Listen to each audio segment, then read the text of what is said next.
Welcome to Everyone Loves Guitar, where we get to sit down and talk with interesting professional guitar players and related music industry experts. If you love playing guitar, stick around. You're in the right place.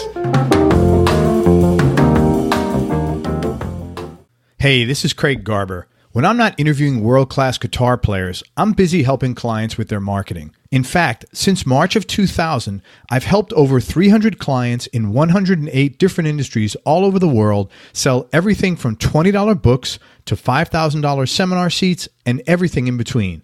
I even authored a marketing book called How to Make Maximum Money with Minimum Customers.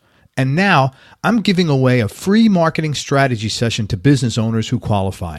On this call, we'll discuss what's currently working in your business, specific sales and marketing problems you're struggling with, and I'll identify specific strategies you can use to overcome these problems and increase your cash flow. To find out if you qualify and to book your free marketing strategy session with me, go to everyonelovesguitar.com/marketing right now. Again, to book your free marketing strategy session with me, go to everyonelovesguitar.com/marketing right now. Thanks for listening. Now let's get on with the show. Hey everybody, this is Craig Garber from Everyone Loves Guitar, and I am here with literally a rock and roll legend. We're here with Billy Vera from Billy Vera and the Beaters, and he's got a long career in music, and he's got a book out about him, and he's got a movie out that's coming out soon. I got to preview it. It's phenomenal. Billy was born in Riverside, California. He was named after his dad, Bill McCord, who worked as a staff announcer for NBC in New York, where Billy grew up. His mom was Ann Ryan. She was one of Ray Charles' singers on record and on TV with Perry Como. In his teens, Billy made his first record. One side was called My Heart Cries, and it was popular in the Northeast, while the other side, which was a track he wrote called All My Love, saw regional action in Texas and Louisiana. First song he ever presented to a publisher was called Mean Old World, and it became a chart hit for Ricky Nelson. And 1 year later, his song Make Me Belong to You was a summer hit for Atlantic Records star Barbara Lewis. Atlantic label chief Jerry Wexler, the famous Jerry Wexler, then signed Billy because he heard the demo of his song Storybook Children. The resulting single became a duet with Dionne Warwick's cousin Judy Clay and Billy, and that was a hit. Billy's first solo hit was a cover of Bobby Goldsboro's With Pen in Hand, but the late 60s were changing times, and then Billy couldn't find a way to fit in musically. 70s were rough as well until Dolly Parton cut Billy's song I Really Got the Feeling, and that took it to #1 on the country charts. After that, Billy moved to Los Angeles, where in 1979 he formed Billy and the Beaters, which soon became the most popular band in town. In 1981, the band recorded for Alpha Records their chart hit, I Can Take Care of Myself, which was written by Billy. And the follow-up was called At This Moment, that scraped the lower end of the charts as well, but Alpha's Japanese owners pulled the plug on the label. 5 years later, a phone call from the producer of the sitcom Family Ties changed everything. They called up Billy and they wanted to use his song At This Moment in an episode. The public responded, and the song, now reissued on Rhino, vaulted to #1 nationally. In the interim, Billy built a side career in acting, appearing in the cult film Buckaroo Banzai, Oliver Stone's The Doors, Blake Edwards' Blind Date, as well as on various TV shows like Alice, Wise Guy, Baywatch, and a recurring role as Duke on Beverly Hills 90210. His radio show, Billy Vera's Rock and Roll Party, led to yet another side career as a voiceover artist, and he's been heard plugging products and is one of the top voiceover artists in LA today. Billy also had the opportunity to produce the last 4 albums of the legend Lou Rawls, who was a good friend of Billy's, and he took Lou back to #1 on the jazz charts and basically revived his recording career. Artists who have recorded Billy Vera songs include Bonnie Raitt, Robert Plant, Fats Domino, the Shirelles, Tom Jones, Freda Payne, Etta James, and Little Milton. Television's been good to Billy. He sung the theme song to the hit series King of Queens and Empty Nest, and his songs have been licensed and used on loads of shows. An appearance on the NBC show Hit Me Baby One More Time resulted in renewed interest in Billy Vera, and he started selling out crowds once again. In 2008, Michael Bublé recorded Billy's song At This Moment on his album Crazy Love, which has sold over 8 million copies to date. And in January 2016, Billy's Dream album, Billy Vera Big Band Jazz, was released on Baris Sarabande Records. The album's a tribute to the great black songwriters of the 20s, 30s, and 40s, guys like Duke Ellington, Count Basie, and Buddy Johnson. Billy also has a star on the Hollywood Walk of Fame at the corner of Vine and Yucca Street, right in front of the Capitol Records building in Hollywood. He won a 2013 Grammy Award for Best Album Notes for the Ray Charles box set Singular Genius, the complete ABC singles. Billy's published 2 books. In 2016, he published a book called Vintage Neon Los Angeles, 1979. It's actually a cool photograph book of old neon signs in LA. That's kind of a passion that things Billy likes to do. And his second book is a memoir entitled Harlem to Hollywood. It was released last year and it's got 5 stars on Amazon. He's also the star of the new movie From Harlem to Hollywood, which is a documentary about his musical life. I finished watching it just before I sat down and put these questions together, and it was really interesting. And hopefully the people at Netflix or somewhere will be able to pick it up, and I would encourage you to watch it. Again, it's called Harlem to Hollywood. Billy, thank you so much for coming on the show, man. I really appreciate your time. Well, Craig, thanks for having me, and thanks for going to all the trouble of watching the movie and reading up on me and getting all these good questions for me. No, it's my pleasure. Your parents are both in the entertainment business. I was curious how that influenced and shaped you. What was the upside of this, and if there were any downside of these influences as well? Well, I think the main influence of having parents in show business was that I learned professionalism, how to show up on time, how to suit up, how to behave myself. You find that, I found anyway, that the people who've grown up in show business tend, not always, but tend to be more professional themselves in their demeanor when they go into the business. Yeah, that makes sense. Was there any downside, like pressure or? Well, being in show business and knowing, that it was, as my mother said, a business of peaks and valleys. They wanted me to have something more solid. Yeah. And so they urged me to go to college, but school really wasn't my thing. I was bored in school. To placate them, I went to 1 year of Fordham University in the Bronx, and I would fall asleep in class. And then all of a sudden my first record came out, and I thought I was going to be a rock and roll star overnight, foolishly. But I took a leave of absence, and I had this one, the professors there were all Jesuits, except this one English teacher was a young fellow who was a lay teacher. And the day I left, he brought in a stack of his old 45s, most of them Elvis 45s. And he said, look, you're a smart kid. He said, the truth is you're probably not going to come back, leave of absence. No. He said, but what I want you to do is I want you to never stop reading. He said, find an author you like and then read everything he wrote, and then find another one. He said, because you've already learned everything college has to teach you, which is basically how to find knowledge. You got that down. So you're not going to need a college degree. And so that gave me the confidence that I didn't need a college education. And so.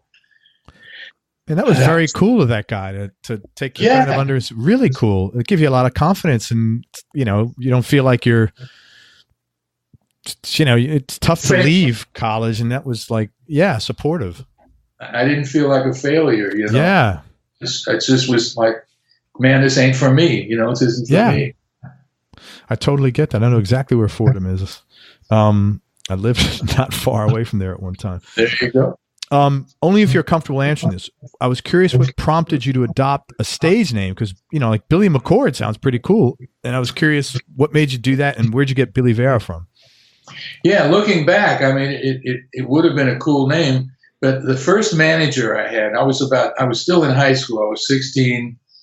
I was introduced to this guy named Jim Gribble, who managed a lot of doo-wop groups, the Earls and the Del Satins and the Jarmels and the Dubs and all these groups.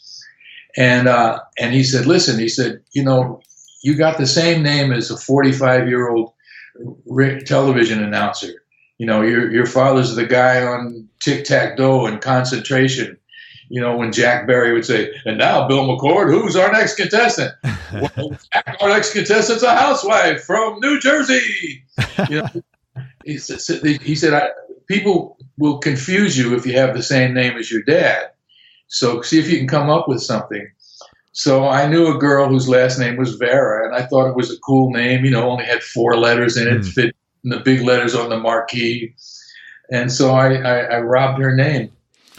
That's interesting. See, I would have thought it would have been an advantage because people would have had that like in their consciousness, like, oh, Bill McCord, I kind of know that guy.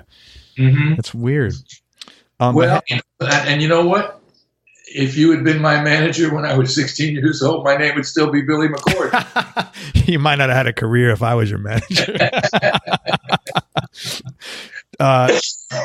Tell the story about Storybook Children and what made that song so unique, especially as it relates to you performing with Judy Clay, and also talk about your performance at the Apollo Theater and how sort of groundbreaking that was for the times. Okay, well, go take a nap while I tell the story because it's a long one. And I'll wake you up when it's over. Well, we had Chip Taylor and I, who was my songwriting mentor. We worked for the same publishing company as staff songwriters. And the first song he and I wrote together was Make Me Belong to You, which became a hit for Barbara Lewis on Atlantic Records, which to me was the greatest record label in the world, I mean, Ray Charles, Laverne Baker, Joe Turner, the Coasters, the Drifters, Bobby Darin. I mean, all my favorite acts were on Atlantic Records. So to Make Me Belong to You gave us an entree to Jerry Wexler, who was the big hotshot, the big honcho up there. Mm-hmm. So we decided to write a duet, hoping that a couple of Atlantic artists would get together and do it. So we wrote it, and we made a demo with me and a girl that was from White Plains, where I grew up. And so we took the demo up to Jerry, and we played it for him, and he pounded his fist on the desk. He says, "Man, that's a fucking smash. Get rid of the girl in the demo, and I'll record you on Atlantic Records."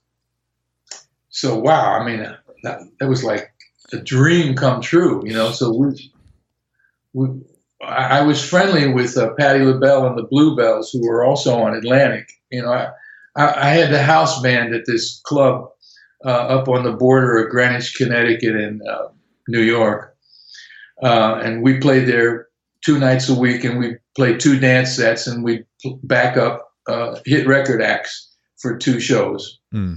And so and we were a really good band. And so I became friendly with all these acts, and Patti LaBelle and the Bluebells being one of them.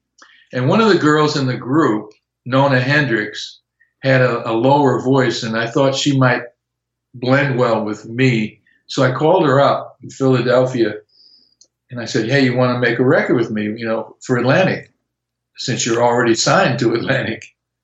And she said, "Sure." And she came up to New York and with their manager, and we recorded the song.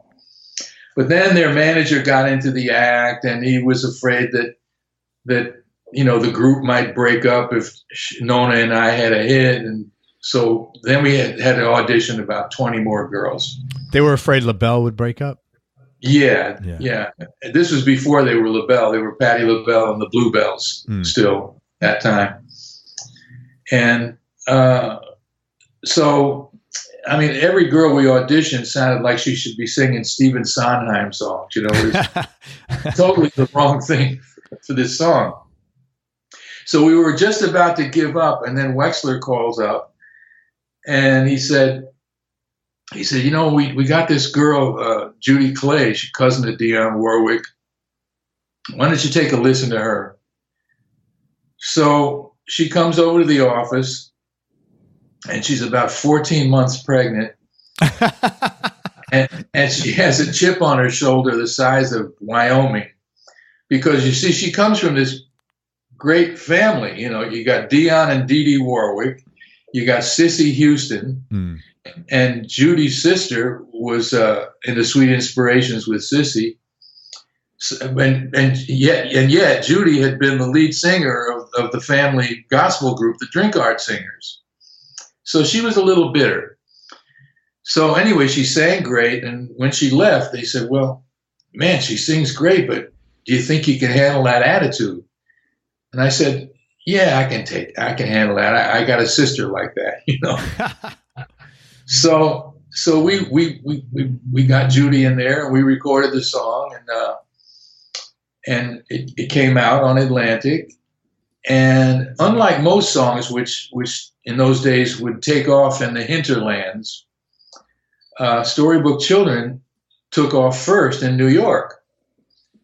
And we'd have all the girls from a publishing company, you know, the receptionists and the secretaries call the radio stations. You know, and we had 3 black radio stations in New York at that time. WBLS? Well, no, this is before that. This was WWRL. There was a WLIB, and then across the river in Newark, WNJR. And so we'd have the girls call up each station and say, "Hey, you're going to play that Storybook something record again?" Well, we're not playing that. Oh, must have heard it on the other station. Man, that's clever. Was that a common like marketing tactic back in the day? No, we thought of that one ourselves. That's awesome. But anyway, it took off, and the thing, you know, just caught on in New York, and it became number 1 on the local pop stations, and it was, I mean, on the local black stations, and it was number like 3 on the pop stations in New York. So then we get an offer to work at the Apollo Theater, which, you know, man, to me was another dream come true, because I had been a customer at the Apollo. You know, I used to love to go up there and dreamed of standing on those sacred boards, you know, that you know, Ray Charles and all my favorite stars had been on. So Billy, explain for the people that like aren't from the New York area, don't know the Apollo Theater. Explain the significance of it and like what the Apollo Theater basically was and where it was located and all that good stuff. Well, the Apollo Theater on 125th Street in Harlem was the pinnacle of black show business since 1934, when Frank Schiffman bought the theater and opened the doors to black customers for the first time. And everybody from Billie Holiday to Duke Ellington to Count Basie to, I mean, any black star you can name appeared at the Apollo. I mean, that was the place. And so a lot of my friends, you know, these other acts that we had backed up at the club, they said, "Oh man, first time we played the Apollo, we were scared, man. Oh man." And I didn't feel that way. You know, I felt like I belonged there. Sure. I don't know why, but I did. I had no fear whatsoever. So the way the Apollo worked in those days, it was a 7-day-a-week, 5 shows a day house. 5 shows a day?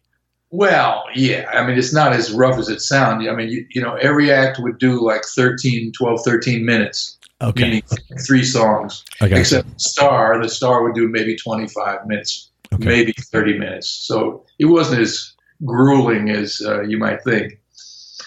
But there was a lot of waiting between shows. And anyway, so what you would do is after the last show on Thursday night, the new show would rehearse in the basement. And then the new show would begin 10 o'clock or 10:30 on Friday morning. So we go down there to rehearse, and the stage manager was a fellow named Honey Coles of the famous tap dance act Coles and Atkins.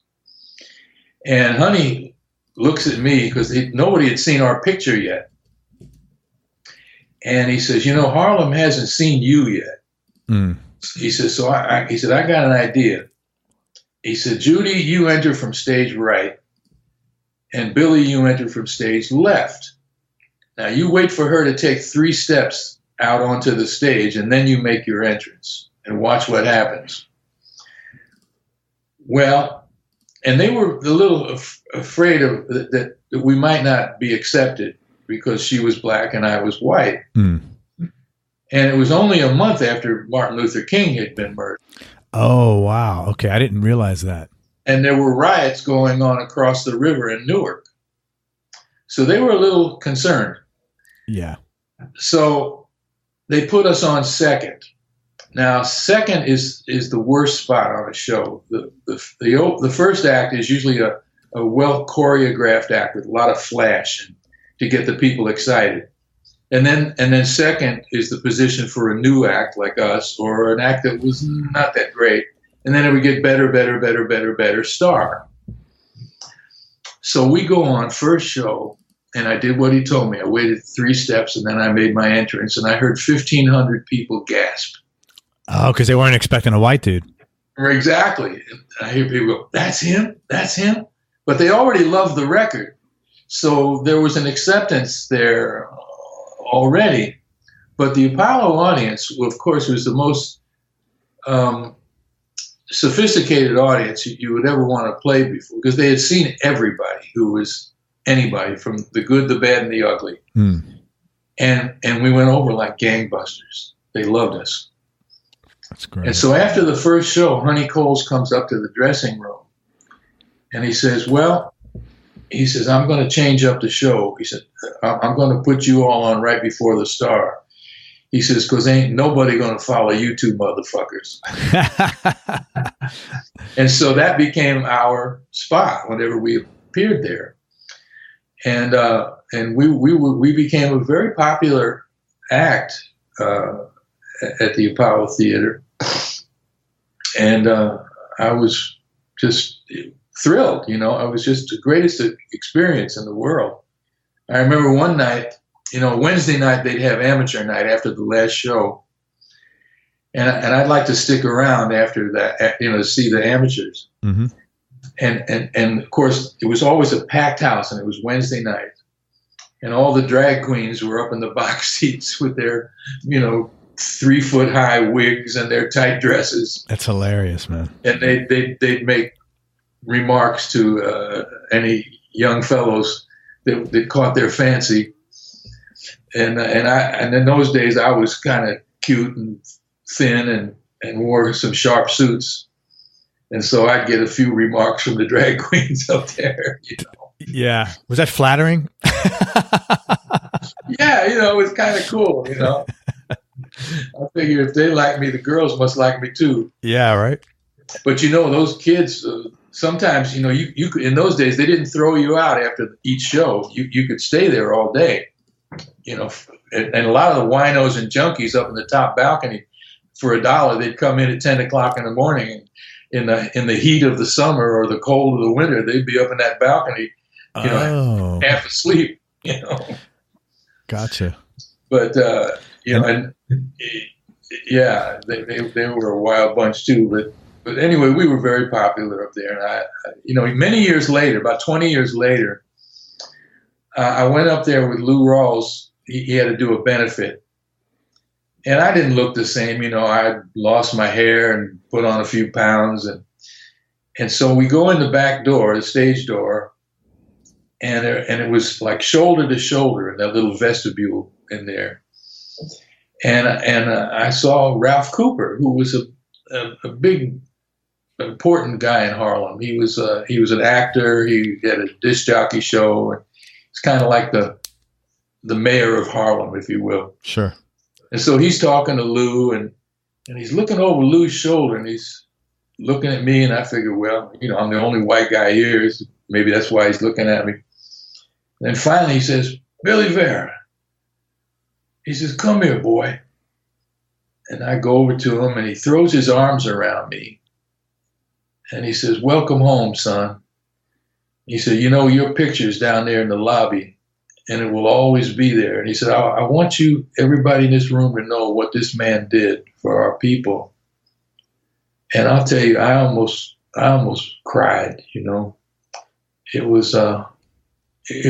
was really something to know that you did something that mattered, that people remembered and all that.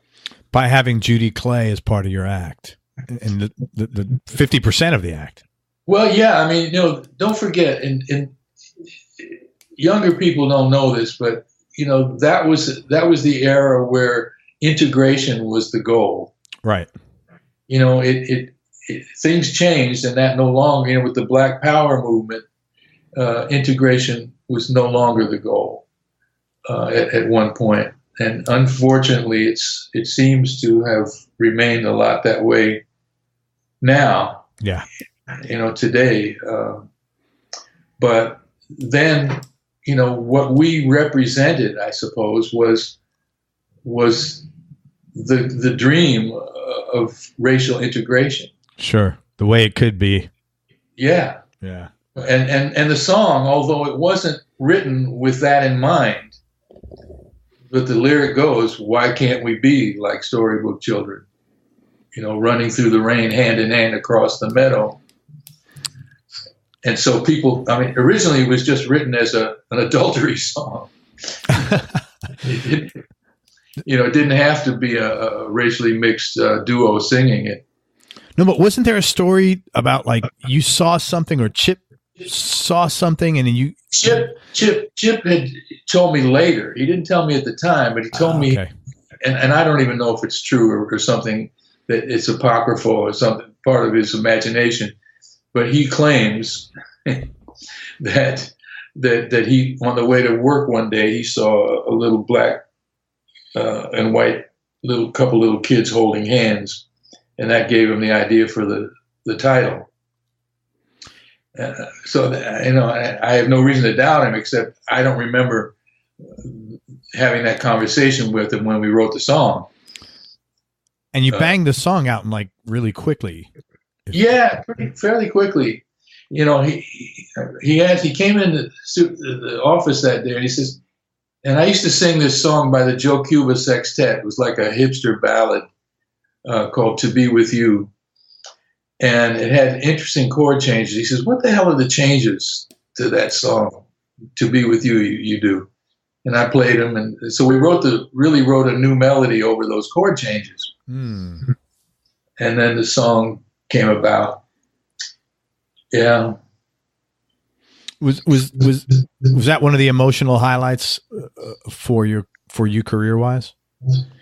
I think it was. My two big dreams were to play the Apollo and to be on American Bandstand. And of course, it took me another 20 years before I got on Bandstand. Yeah, but that's a pretty big accolade, man. Not too many. Everybody was dreaming of being on American Bandstand during that era, Well, by the late 60s, it was less so, because that was the Beatles, Rolling Stones era, and acts like that didn't really go on Bandstand. They went on Don Kirshner's rock concert. Yeah. The only time I ever was on that show was when I was playing guitar and conducting for Ronnie Spector's comeback. She had just broken up with Phil. And she was trying to, she hired a couple other Ronettes. She didn't want her sister in the group, and her cousin had gotten religion and didn't want to do the sexy act anymore. So she hired a couple of other Ronettes to work cheap, and then I played guitar for her on that show you mentioned. Yeah, on Don Kirshner's rock concert. Yeah, that's pretty cool, man. I used to watch that show religiously. I think it was like Saturday night, 11:30 or something like that. Well, you were lucky. See, by that time, I was working 7 nights a week, and I never got to see any nighttime television. I never got to go to other people's shows to see other acts at that time. So, in your bio, you mentioned that the 60s and the 70s were sort of difficult times for you because you had a hard time fitting in. I was curious what did you mean specifically about that? Well, I was sort of, Judy and I had another hit record, follow-up hit called Country Girl City Man. And then since she was signed to Stax Records, which was distributed by Atlantic, and I was signed directly to Atlantic. So when the distribution deal between Stax and Atlantic ended, she and I could no longer contractually record together anymore. Oh. So that's when Jerry Wexler called me up backstage at the Apollo, and he said, listen, blah, blah, blah, but don't worry, I found a song for you on Bobby Goldsboro's album, and I found out it's not going to be the single. He said, I'll send you the album, and if you like the song, we'll do it. When do you finish the Apollo? I said, well, Thursday night. He said, I'll book our studio for 9 a.m. on Friday morning. Okay. And I'll have Arif Mardin write you a chart. Just give me the key if you like the song. So I did, and I thought it was a great song. And, Jerry Wexler, one thing about him is he was a great song man. He once told me that before he was with Atlantic, he was a record reviewer for Billboard magazine. And one day, a record came across his desk. It was an R&B cover of a country song by Pee Wee King called Tennessee Waltz. And he said, man, this would be a great song for Patti Page. So he calls up Patti Page and Patti Page's manager. And of course it became her career-making hit, and that's the kind of ears that Jerry Wexler had. And he found me with pen in hand, and it became a hit for me. But by that time, now it's late 1968, and the music world was changing.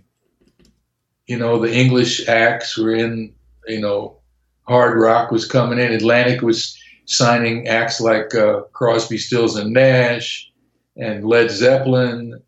And, I was sort of a throwback in a way. I was what they used to call a blue-eyed soul singer. Yeah, yeah. And that was kind of going out of style. And I could not figure out, how does somebody like me fit into this new thing? And it got worse as the 70s went on. I couldn't be a disco guy. I thought that was pretty lame, like most musicians did. Yeah. And I couldn't really fit into that sort of wimpy singer-songwriter, thing that was going on, the James Taylor and all that stuff. And I just didn't know what to do. And so my life became survival gigs, and every once in a while somebody would remember the hits that I had and let me make a record, but nothing happened. And that was the story of my life in the 70s. Yeah. Well, you had said early on the entertainment business is a business of peaks and valleys, and that was obviously a deep valley for you. Yeah. Well, luckily my mother had given me probably the best advice I ever got as far as show business goes. She said peaks and valleys, and she said, so the solution is always live below your means. In other words, what a lot of show business people do, the first time they make a little money, man, they spend like sailors. They'll buy parents a house, and they'll buy the big Cadillac, and they'll just piss away all their money. And I always spent less than I made, even when I was making nothing. So you were managed to get by those periods without the desperation that you might have had otherwise. Yeah, the worst it ever got was early on, before Storybook Children. I had left home, and I was living in one room that had no heat and no plumbing, no bathroom or anything. Oh, where was this? It was in a crummy place called Tuckahoe, New York. I know exactly where that is. Yeah, and the neighbors told me that it was the room that Lucky Luciano hid out in from the feds. Nice. Yeah, it was so cold in there. I had to take my dry cleaning plastic and Scotch tape it over the window so to keep the cold out. Mm. And I went to the drugstore and I bought a bedpan so that I'd have a bathroom for at night. Oh my God. And then I'd empty it upstairs in the landlady's apartment in the morning, and I'd take my shower in there where her criminal son, kept a monkey in the shower, and I had to wash monkey shit out of the bathtub so I could take a shower. Oh my God, you couldn't make this up. No, you can make this up, man. Oh. So I realized I didn't want to, that there was no romance in suffering for your art. Yeah. And so I went back to my parents' house. And this was after my first marriage. No, I'm sorry. It was before my first marriage. But I went back to my mother's house, my parents' house, and I lived there, in a nice house. Yeah. With a bathroom, presumably. With one bathroom and one lavatory. Yeah. A lavatory is a bathroom without a bath. Yeah. So it's 1.5 bathrooms. Yeah, I get you. Yeah. So I know what it was. I knew what it was like to be poor, and I knew I didn't like it.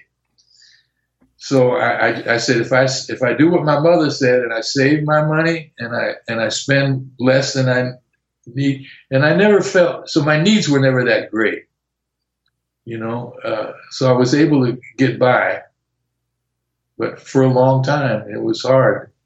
Yeah, I would imagine.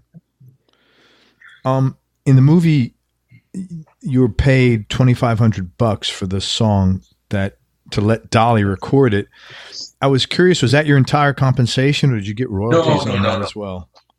The way that song came about was, I had met a fellow named L. Russell Brown. Larry Brown is another successful songwriter like Chip. Larry had written "Come On, Marianne," the best, a great song by the Four Seasons. "Sock It to Me, Baby" by Mitch Ryder. He'd written the Tony Orlando and Dawn hits, "Knock 3 Times" and "Tie a Yellow Ribbon," which at that time was supposedly the most covered song of all time, other than "Yesterday" by Paul McCartney. "Tie a Yellow Ribbon." Yeah. Interesting. I mean, it was one of those songs that, he as he told me, he said, I don't get any respect. He said, but I make a lot of money. He said, well, they played that song on incessantly on the radio back then. I do remember that. Yeah. And a lot of people liked it, but a lot of people hated it. It was one of those kind of songs. So anyway, he said, Vera, he said, you're a great singer and you're a great songwriter, but you never make any money. He said, I make a lot of money and nobody respects me. He said, I got an idea. Why don't we write together? I could teach you how to make money. You could teach me how to get respect. So I started going over to his house and we'd write songs together. I mean, the guy had so much energy, man. Sometimes we'd write 2, even 3 a day. They weren't all good, but we wrote. And one day, like a lot of people who does one thing well, he wanted to try something else. He wanted to try to produce records. So he got a gig through a friend of his to produce Nancy Sinatra. And so he says, listen, I got to go pick up my wife at the hairdresser. He said, why don't you start a song for Nancy and we'll finish it when I get back.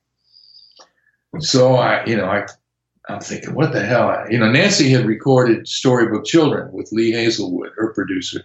So did a lot of people record Storybook Children? Oh, yeah. Yeah. And in those days, this was the tail end of the era when there were a lot of cover records. Make Me Belong to You had about 35 covers in every language, Italian, Spanish, French. Wow. And Storybook Children, the same thing. And you got paid on that, right? Is that how that worked? Yeah, okay. You get royalties. The writer. In those days, it was the writer. The writers got 2 cents. Got 1 cent a record. The publisher got 1 cent. The writer got 1 cent. Mm. So in the case of, on a million seller, which we didn't have, that 1 cent makes $10,000. $10,000, yeah. And you get roughly an equal amount for airplay. The royalties for when it's played on the radio or on television. Okay. So anyway, even so that so people, I mean, because that's a lot. $1 million is a lot, but even that, like $10,000, is not a lot of money. Well, don't forget, I started my gig as a staff songwriter at $75 a week. Okay. And with the band, I was making like, 25, 30 a night a piece. And so eventually, after I had some hits, they would renew my contract every 6 months.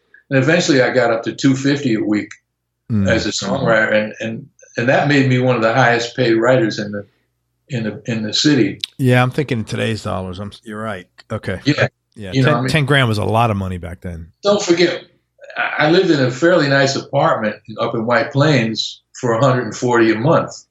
Okay. When I was married. Yeah. Okay.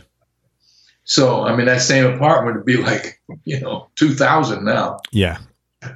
I mean, I remember buying gas for 30 cents a gallon. Right. So things have changed. They always, I mean, a stamp to mail a letter was 3 cents. Yeah. Yeah. Now it's like, I think 50. Oh yeah, man. So we forget these things. It's all relative. Yes. Yeah. So anyway, I'm thinking, what the hell do you write for Nancy Sinatra? And I think, well, she's got this famous father. I love my daddy, but it really don't matter what my daddy might say. Lines like that were aimed at her. Mm. So by the time Larry got home from picking up his wife, I had finished the song, and he loved it. He said, "Man, it makes the hair on my neck stand up." He said, "I know a number one hit when I hear one." And so he plays it for Nancy, and she didn't like it. She didn't like the song. So he was pissed, man. So he said, "You got to prove that bitch wrong and prove me right. You got to do something with this song." So my friend Crazy Joe Renda had a little country band, Italian country band that played up in Connecticut. And he had a girl singer that had a nice voice. So I taught her the song, and she was kind of lazy, and she didn't really learn it right. But we went in the studio anyway, and we recorded her on it. And everywhere we took our little record, they said, "Love the song, hate the girl." Love the song, hate the, and nobody would bite. So this is common. This happened a couple of times with you now. Yeah. That's interesting. So, I mean, it's not that uncommon, So we finally, the last guy on my list was this guy named Charlie Koppelman, and I didn't trust him, which was why he was on my last guy on my list. But he said, "Love the song, hate the girl, but we're recording Dolly next week." And I said, "Wow!" And Dolly had just come off "Here You Come Again," which was her huge pop breakthrough, from the country market to the pop market. So I said, "Crazy, great." And he said, "Well," he said, "only thing is I gotta have the publishing." I said, "Oh, come on, Charlie, man, what the fuck?" He said, No, I gotta have the publishing. And I said, "Well, give me some money." So I didn't even look at the check. He had his girl write me a check, so I had my little girlfriend with me that day, and we're riding down the elevator, and she couldn't wait. She grabbed the envelope out of my hand. She says, "Let me see that thing." She says, "Holy fuck, baby. He gave you $2,500, which was a fortune, 1978. And I had to look. I thought it was $250, which I would have been very satisfied with. Yeah. So we went home and we celebrated that night. And I guess he was serious. Well, when the album came out, then sure enough, it became the single. And by this time, I'd gotten an offer to come to California and write songs for Warner Brothers Publishing. So I took everything I owned, and I except my record collection, which I left in my mother's basement, and I put it in my car, and I took the southern route across America, and I had it all planned out because I knew somebody in this city and that city where I could stay for free, and every 20 minutes driving across Route 10, they're playing my fucking song, man. The Dolly song. The Dolly song every 20 minutes, man. I said, holy shit, I'm back in showbiz. Remember, I hadn't had a hit record in 9 years. Right. Either as a writer or as a singer. And so I hit town with a good calling card, to say the least. Sure. And the day I hit L.A., Dolly's record had reached #1 on the country charts. So, that was a good thing. And that opened a lot of doors for you in LA? Well, yes and no. Yes and no. In the old days, when I first was in New York, it was a much smaller business. It was a cottage industry. And if I had a little Ricky Nelson hit record, everybody on Broadway knew it. And then that opened any door. But by the time I got to LA, first of all, remember, I already had this publishing deal, so it wasn't like I could take songs to publishers. Mm-hmm. And the era, and then my boss at Warner Brothers, Eddie Silvers was his name, great guy. He was a New York guy. He said, the publishing business has changed since we started out in it. He said, nowadays, publishers don't get your songs recorded for you. They don't take them around to artists or producers or record companies. He said, today, well, we really serve as a bank. In other words, we support you until you get a record deal. Because he said most of the labels are signing artists that write their own material now, and they didn't. When I started out, singers were singers and writers were writers. Okay. So singers needed songs. I didn't realize that. Oh, that makes sense now. Yeah, but by 1979, almost every artist was writing their own crappy songs. And most of them were shit. So real professional songwriters, there was really no place for them anymore. So I didn't really get anything recorded, despite my job here at Warner Brothers, which paid the rent. And then I ran into a fellow that used to play bass with me back in New York. He had moved out here about 3 years earlier. Chuck Fiore was his name. And he says, what are you doing? What are you doing when you're on the weekend? And I said, well, I don't really know. I don't know anybody. He said, why don't you come down? We play on the beach, this club on the beach with some really good musicians. Come down and hang out with us. So I went down there and I sang a couple of songs with them, and guys were really good. They were studio quality guys, and who just liked to play together on the weekends. And that became the genesis of the Beaters. Okay. And really, we just started the band mainly to meet girls. Imagine that, guy starting a band to meet girls. Well, I always say any musician that tells you any different is a damn liar. Yeah.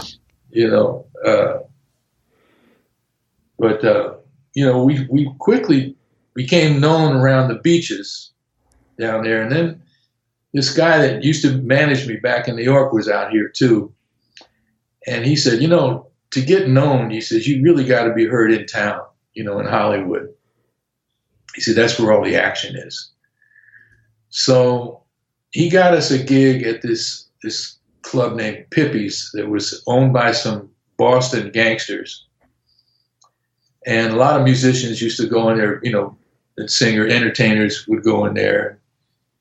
Cool people like Esther Phillips and Jimmy Witherspoon, and we play for these guys. And so then we got a little bit known, and then we started going to this restaurant to eat. It was a soul food place called Maurice's Snack and Chat. And Maurice was this heavyset black lady who had been the cook and housekeeper for a lot of big people, Loretta Young, John Garfield, Sybil Shepherd, people like that. And she decided to open up her own restaurant. She was a fabulous cook. And we were among the first people that started going there. And one of the guys we went there with was a fellow named Danny Robinson, who later became my agent. Well, Danny's father managed Doc Severinsen. And so, you know, next thing you know, Doc's coming in there. Next thing you know, Ed McMahon and Johnny Carson are coming. Next thing you know, it's like the hot place in town. So one night we're in, but there was always, she'd always make sure there was a table for us. She called us her starting crew. And because in the early days when she opened up the place, you know, we'd sit there watching her TV and she'd tell us stories about old time Hollywood showbiz. And I was interested in that. You know, I like old things. And I was also interested in old time black show business. And, you know, she knew everybody. And so she'd tell us these great stories. So one night, we're in there, and I get up to go to the bathroom, and I trip over Suzanne Plachette's foot. And Maurice comes out there, and she was, by this time, she liked to drink, and she was a little tipsy, and she said, "Billy Vera, you stepped on that lady's foot." And so I go to the bathroom, I come out, and this man comes up to me and says, "Excuse me, did she call you Billy Vera?" I said, "Yeah." He said, "Well, my name's Matt Kramer, and I run the Troubadour on Monday nights. I hear you got the best band in town." And I said, "Well, I don't go haven't heard too many other bands, but we're good." He said, "Well, how'd you like to play at the Troubadour on Monday nights?" Well, I was familiar with the Troubadour, and it was mostly kind of folky kind of acts. And each act would do 20 minutes. And I said, "Man, I really can't bring 10 guys in here to do 20 minutes." Yeah. You know, I mean, he said, "What?" He said, he thought for a minute. He said, what if I put you on at midnight and you could play as long as you want?" So I said, "Well, let me think about it." And I talked to my manager, and he said, "Man, Troubadour is, you know, really well-known place." He said, I think it's a good idea." He said, "But don't advertise. No flyers up and down Laurel Canyon." Why? No, don't put your name in the paper. He said, "This will only work if the people discover you themselves." He says, "Remember, this Hollywood crowd, they think they're hip." Oh, okay. And they think they're hipper than everybody else. And if they want to be the first one to discover you." Man, how weird is that? That's really bizarre. Good that he, real smart strategy that he thought of that. Yeah. He said, "Let it be total word of mouth." He said, "You'll know in about 6 weeks if you got what the people want." Well, it didn't take 6 weeks. It took 2 weeks. And there were lines around the block. That's awesome. I mean, the place was just packed every Monday night. It'd be half empty up until about 11:45. And then it would start. So we knew it was for us. And every A&R guy from every label starts coming around, checking us out. And I'd see them out there smiling and clapping their hands, stomping their feet. But nobody reached for their wallet. Nobody would sign us. And they would just say, "Man, these guys are the best band in town." But they're not commercial. Well, we didn't know what commercial was. You know, we just played what we liked. Sure. So we could meet girls. You know? What kind of music were you playing? It was sort of it was a hybrid. I patterned the band kind of after the Ray Charles Atlantic Band, you know, with the horns, and we had 4 saxophones. But I'd also been listening to a lot of Bob Wills and the Texas Playboys at that time. The Western swing stuff. Yeah, we weren't playing Western swing music, but my idea was, what would Bob Wills be doing today in 1979? So you just like that's his style of band leadership, basically. Well, he had horns and a steel guitar, so I found a guy that played steel, pedal steel.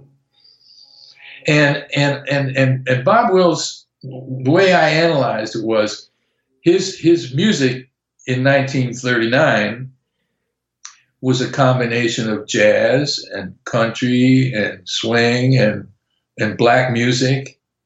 And so that's kind of what I wanted to do, but for today. Hmm. And so I wanted to do a hybrid music of shit that I liked. And then my manager said, you should start doing your own songs. He said, because at first we were just playing songs that I liked, old songs, and but more obscure old songs, rather than the same old shit that everybody else played, Like deep tracks, deep album cuts. Well, just lesser known things, that nobody else played, and so, but then we started doing my songs. So after a year of just playing for $6 a man a night at the Troubadour on Monday nights at midnight, the worst night of the week, but playing to a packed house, and people started writing articles in the local papers about us. And finally, in 1 week, we got 3 offers from labels. Why did it take that long? I shouldn't say I don't know, because I think I do know. What do you think it was attributable to? Well, there had been a band that year called the Knack. Yeah. LA band. They were a great band. 4-piece, My Sharona. Yep. So typical of record company mentality, everybody wanted to sign another Knack or a clone. Oh. That's the way they do in the record business, Somebody makes a big hit, everybody's looking for an act like that. Gotcha. I mean, when Elvis came out, you had Gene Vincent, you had Eddie Cochran, you had, all these other, Jerry Lee Lewis.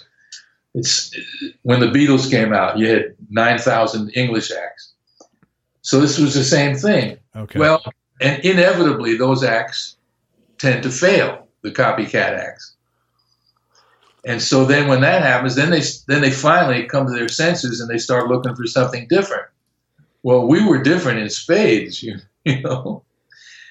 We went. You go from the Knack to a 10-piece horn band with a steel player. Yeah, sure is. And a guy singing soul. So we get 3 offers. So the one we chose, or I chose, was this Japanese label called Alpha Records that had just opened an LA office, which was being run by alumni of A&M Records, and knowing that they were going to be we'd be the first act out on the label, I knew we'd get the big push. Whereas if I had been on a Polygram or whatever big label, you get lost. You get lost among their big name acts. So that's why I chose Alpha. So you saw this as a way to sort of have you guys would be a marquee act for this company, as opposed to just being one of another act for another label. Yeah. Okay. And it worked that way. They sent us to Japan. We won the gold prize at the Tokyo Music Festival. And we ended up with a little hit record. And, and then they put out, it was called I Can Take Care of Myself. The funny thing about that is and this never occurred to me when I wrote the song or anything like that, but I read a review where the reviewer said something, "Oh, how clever. A song called I Can Take Care of Myself by a band called The Beaters." and I got as much of a dirty mind as anybody else. Sure. But honestly, never occurred to me. Right. In general, let me ask you this. How do you insulate yourself to, like, when you're reading reviews And in your case, you weren't just the leader, the singer, you were also the writer of a lot of the songs. So how do you like deal with that when you get unfavorable reviews? And I got to believe just because of statistics and numbers, you're getting unfavorable, you're getting favorable, but you're getting a lot of both. Fortunately for you, probably a lot more favorable, but how do you deal with the unfavorables? Well, at that time, because we were the hot band in town, and that all the so-called hip people, which would include the reviewers, they all felt they discovered us. So therefore, we had to be good. Okay. And therefore, the reviews had to be good because then they'd look bad. Gotcha. I mean, I guess, I remember a friend of mine, a very wise guy. I don't mean a wise guy, but a wise fellow. Smart guy. Yeah. He compared the syndrome to when Linda Ronstadt kind of got famous in LA. He said the way it usually works is you get discovered by the opinion makers, and they champion you until the masses discover you. And then those same opinion makers, they think they're so much hipper than the masses that they start finding things wrong with you. They sold out now, or whatever. Yeah. So then you're fighting that battle, and if you become too successful, you lose that first group of so-called hit people because they don't want to put themselves on the same level as the masses. Wow, this is like mental gymnastics here to have to keep up with all this, man. Well, it's really out of your hands. Yeah. I mean, you take somebody like Lionel Richie, when he first came out, man, people thought he was really cool. And then he had all these hits, hit after hit after hit after hit. And then, he's schmaltzy, he's this, he's that, And then they don't like him anymore. And the same thing happened with acts like Linda Ronstadt. Bonnie Raitt was always able to keep that hip cred because she didn't have any success for a long, long time. She did 15 albums on Warner's, and I remember her manager tried to sign me after At This Moment was out, and he goes into this whole thing. He said, she left Warner Brothers in an ocean of red ink. She only had one gold album out of 15 albums on Warner's. And he said when they dropped her finally, they kept her because the Warner Brothers Records former philosophy was, under the old regime, was to sign acts that were cool, that would attract acts that sold more. In other words, you'd find on Warner Brothers a Randy Newman, a Van Dyke's Park, the Meters, Stuff, a Bonnie Raitt, and Alan Toussaint. All acts that didn't sell shit. But all the big acts, the James Taylors and the Paul Simons, they wanted to be on the label that those cool acts were on. Oh, that's interesting. Yeah. So it was like lead generation. Yeah, it was basically sort of like what do they call that in marketing? No, it's lead generation. You're investing in one thing, not for that thing to go, but to generate leads. Yeah. Yeah, it's lead generation is what it is. It's just, that's really interesting, man. But only Warner Brothers had that philosophy. So when the new regime came in and they started dropping all those acts, loss leaders, that's what they call them. Gotcha. In marketing, loss leaders. So he said, Bonnie's manager said, I could not get anybody to take her. I said, you're kidding. I said, she's a great singer. She's a great guitar player. He said nobody wanted her. He said the only label that would take her under any conditions was Capitol. And he said, and they gave her no advance, and they gave her a low budget to make her first album. Well, as luck would have it, she had gotten sober, and she made really the first focused album of her career, and that was Nick of Time.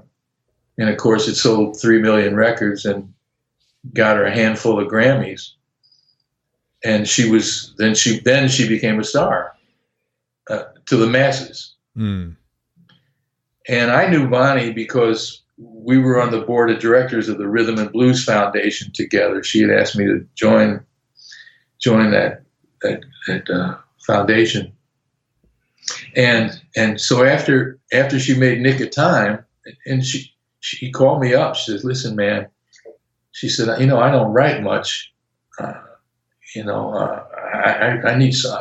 I got to make another album, and I don't have enough songs. You know anybody's got any songs? You got any songs? Send me anything you got." So I liked the way she sang ballads, and so I put together a tape. This is going ahead a few years, with 3 ballads on it that I thought she'd do well. And I'm on the phone with my friend Michael Kuskuna, who co-produced Lou Rawls with me. He's back in Stamford, Connecticut. And his wife overheard the conversation, and she said, "Man, tell Billy to put that little Cajun song on the tape." I said, "Nah, I don't think so." I said, "It's written from a male point of view. It's written from the point of view of a redneck family. Bonnie's kind of liberal. I don't know if she'll want to put her, portray herself as that kind of a person." And Michael's wife said, "No, please send that song." Well, as it turned out, she had a great ballad on that record, "I Can't Make You Love Me," which, for my money, is one of the greatest female vocals of all time. And there was a slot open on the album for an up-tempo song, and she liked it.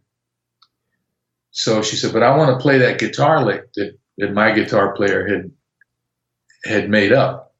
So I told him to go over there to her house and teach her the lick. Who was your guitar player at the time? He was a fellow named Ricky Hirsch, who had been in a band called Wet Willie. Oh, yeah, of course. In the 70s. Ricky wrote "Keep On Smiling," their hit. That's a great song. Yeah, sure is. And Ricky was a great guitar player. He's a great guitar player. And he had played this. Chip and I were writing songs together, making some demos at Ricky's house. And Ricky said, "I got a song." And he starts playing me this great guitar lick. I couldn't even figure it out myself. Well, he had tuned his guitar to a G chord. And that's why I couldn't figure out the lick. And that's why Bonnie couldn't figure out the lick. And so we wrote the song around his lick. And of course, we included him as co-writer. That's very cool. And so Bonnie learned the lick. So I figured, great, man, I'm gonna have a Bonnie Raitt record, man. She just follow up to her 3 million seller in Nick of Time. So then I get a call from her from the studio, and she says, "Man, I can't get my band to play with the feel on your demo." I said, "Well, that's probably because your band is too good." I said, "The demo is just me and Chip and Ricky playing his lick, I'm an okay guitar player, but I'm not great.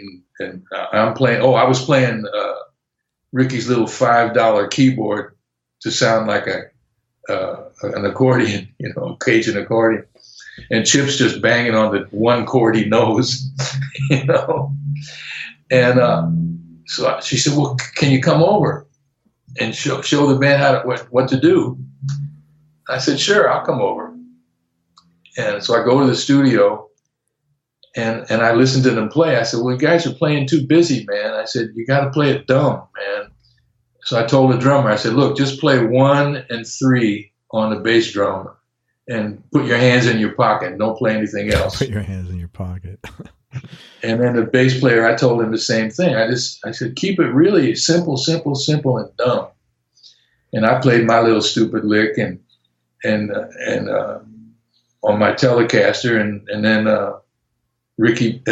Bonnie played the lick that Ricky had taught her, and we ended up on the album.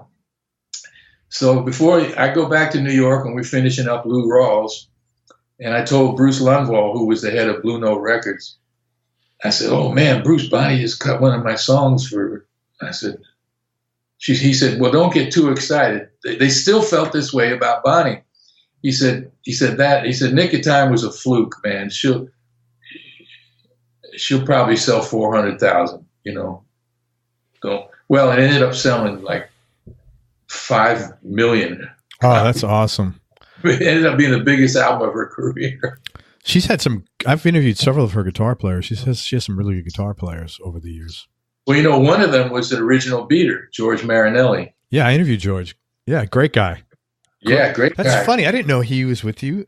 He was in the original Beaters. He's on at this moment. That is wild. I'm going to have to tell him that. That is so cool, man. And, he's originally from Staten Island. I know. Very funny guy. Yeah, he's awesome, man. Yeah, I talked to him, once in a blue moon. We chat on email or social media, but I had a really nice interview with him. Very good guy. He's in photography, so we talk about that also. Give him my best. I will. I'm going to make a note to definitely connect with him. Man, this world is so small, Billy. Yeah. That's wild that George was an original beater. Yeah. That's so cool. I'm just making a note now. Yeah, he's all over that first album. That's so cool. Wow. Okay, so let's talk about, one thing I keep seeing is they keep saying you're from New York, but I know you were born in California. Where did you grow up? I grew up in New York. My dad was stationed in Riverside, California, at March Field Air Force Base during the war. And then he got hurt. They were just about to ship him overseas over to the South Pacific. He was a bomber pilot. And they were driving from Riverside to San Diego, and some stupid kid threw a rock and went through the car window and blinded him in his right eye. Oh my God. Probably saved his life. From not going overseas. Yeah. But so then he had to go to an Army hospital in Springfield, Missouri for a year, where my mother supported us by singing on the local radio station, and her guitar player was Chet Atkins. Holy crap. Yeah, Springfield, Missouri. You know who else is from Springfield, Missouri? Steve Cropper. Oh, wow. That's so funny. Yeah, Steve did one of those albums with me in the 70s that didn't do anything. But he's a friend also.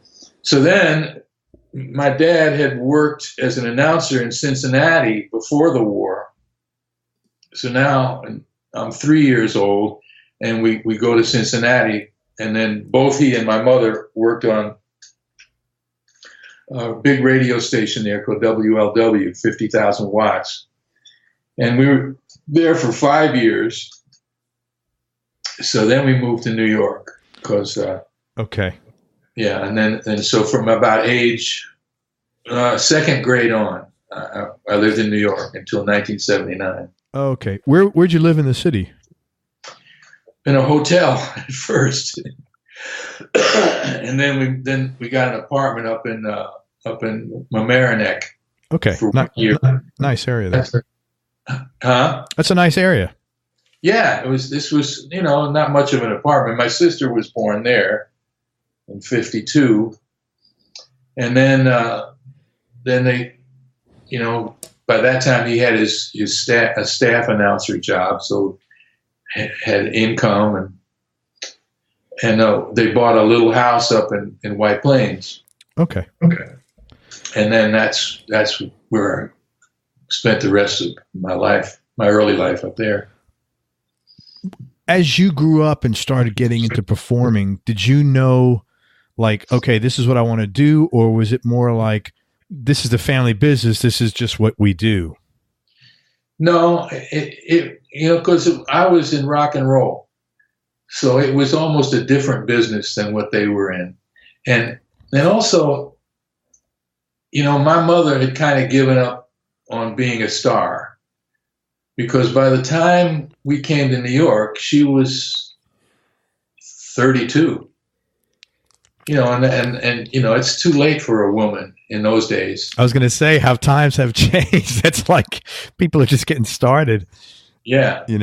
Yeah. But, so she learned how to sight read music, and that's where she was able to get gigs as a background singer. And so she was on a Perry Como show and all of Perry Como's hit records, and she was on the Frankie Lane show and on the Pat Boone show. And so she you had to be able to sight read music. Sure. To do that kind of a gig. And so she was smart enough to do that. And so they were like workaday people, and I wanted more than that. Right. And plus I wanted to be in rock and roll, which was a whole different world than the kind of music they were into. Although my mother she brought home hip records, Sinatra, Nancy Wilson, Nat King Cole, Duke Ellington, so I had hip adult music to listen to as well to influence me. You wrote songs early on, which is really unusual. Most people are either, they're banging away on an instrument, playing guitar, singing, but not a lot of people write songs, especially early on. I was curious why you thought that was. Well, Chuck Berry wrote songs, and Fats Domino wrote songs, and they were people I listened to as a 11, 12-year-old. So it just seemed natural, and I liked songs, and I because of my mother, I heard the great songwriters, the Johnny Mercers and the Cole Porters and the Gershwins and all those wonderful songwriters. So from a very early stage, my music had a little more sophistication than just your dumb rock and roll songs, which I love too. I love dumb music just as well, but I also had this urge I was drawn to more sophisticated music. When Burt Bacharach started doing those songs for Chuck Jackson and Dionne Warwick, I thought, wow. Yeah, great writer, man. Oh my God. It's like, I'd sit at the piano trying to figure out the chords, and then I'd come up with, Mean Old World, the one that Ricky Nelson did. Dionne Warwick was a new singer at that time, and I wrote that song with her in mind, not realizing that Burt Bacharach had her all tied up, So when I took the song to the publisher guy, I said, there's this girl named Dionne Warwick. Can you get it to her? I really hear it for her. And of course, when we made our little demo with my little band, we sounded more like a Ricky Nelson record than Dionne. But the song had those Bacharach-esque chord changes. I would always stick a chord or something into my songs that was sort of out of left field, because I like the idea of surprising the listener.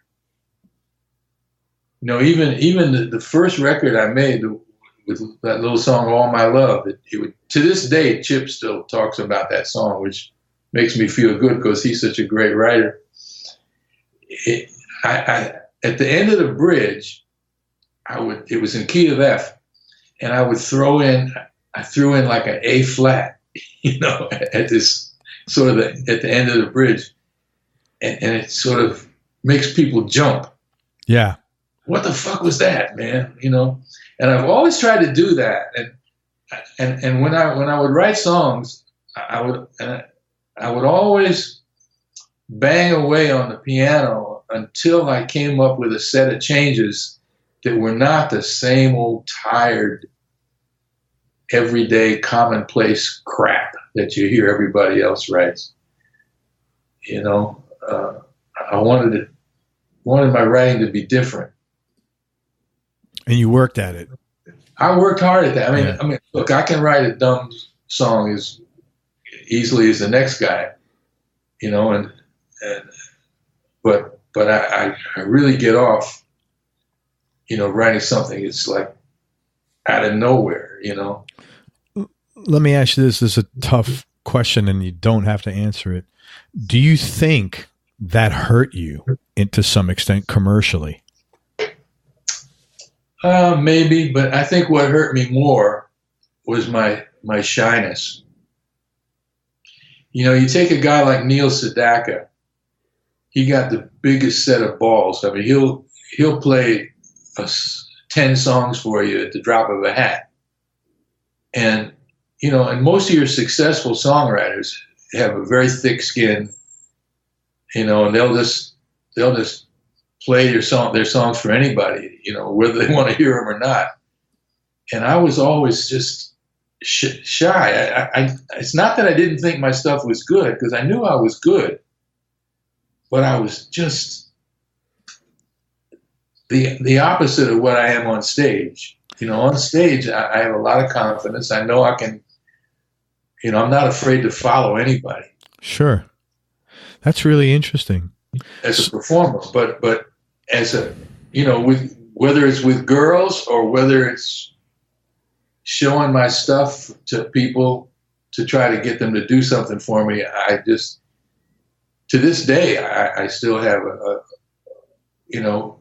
a great deal of that shyness in me.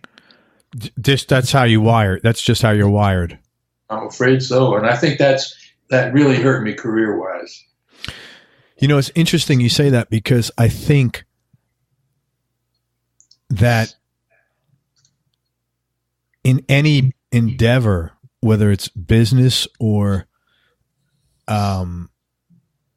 entertainment, which is a business, just a different business, I do think to hit rock star status, you do have to have a bit of an ego. And I don't say that as a bad thing.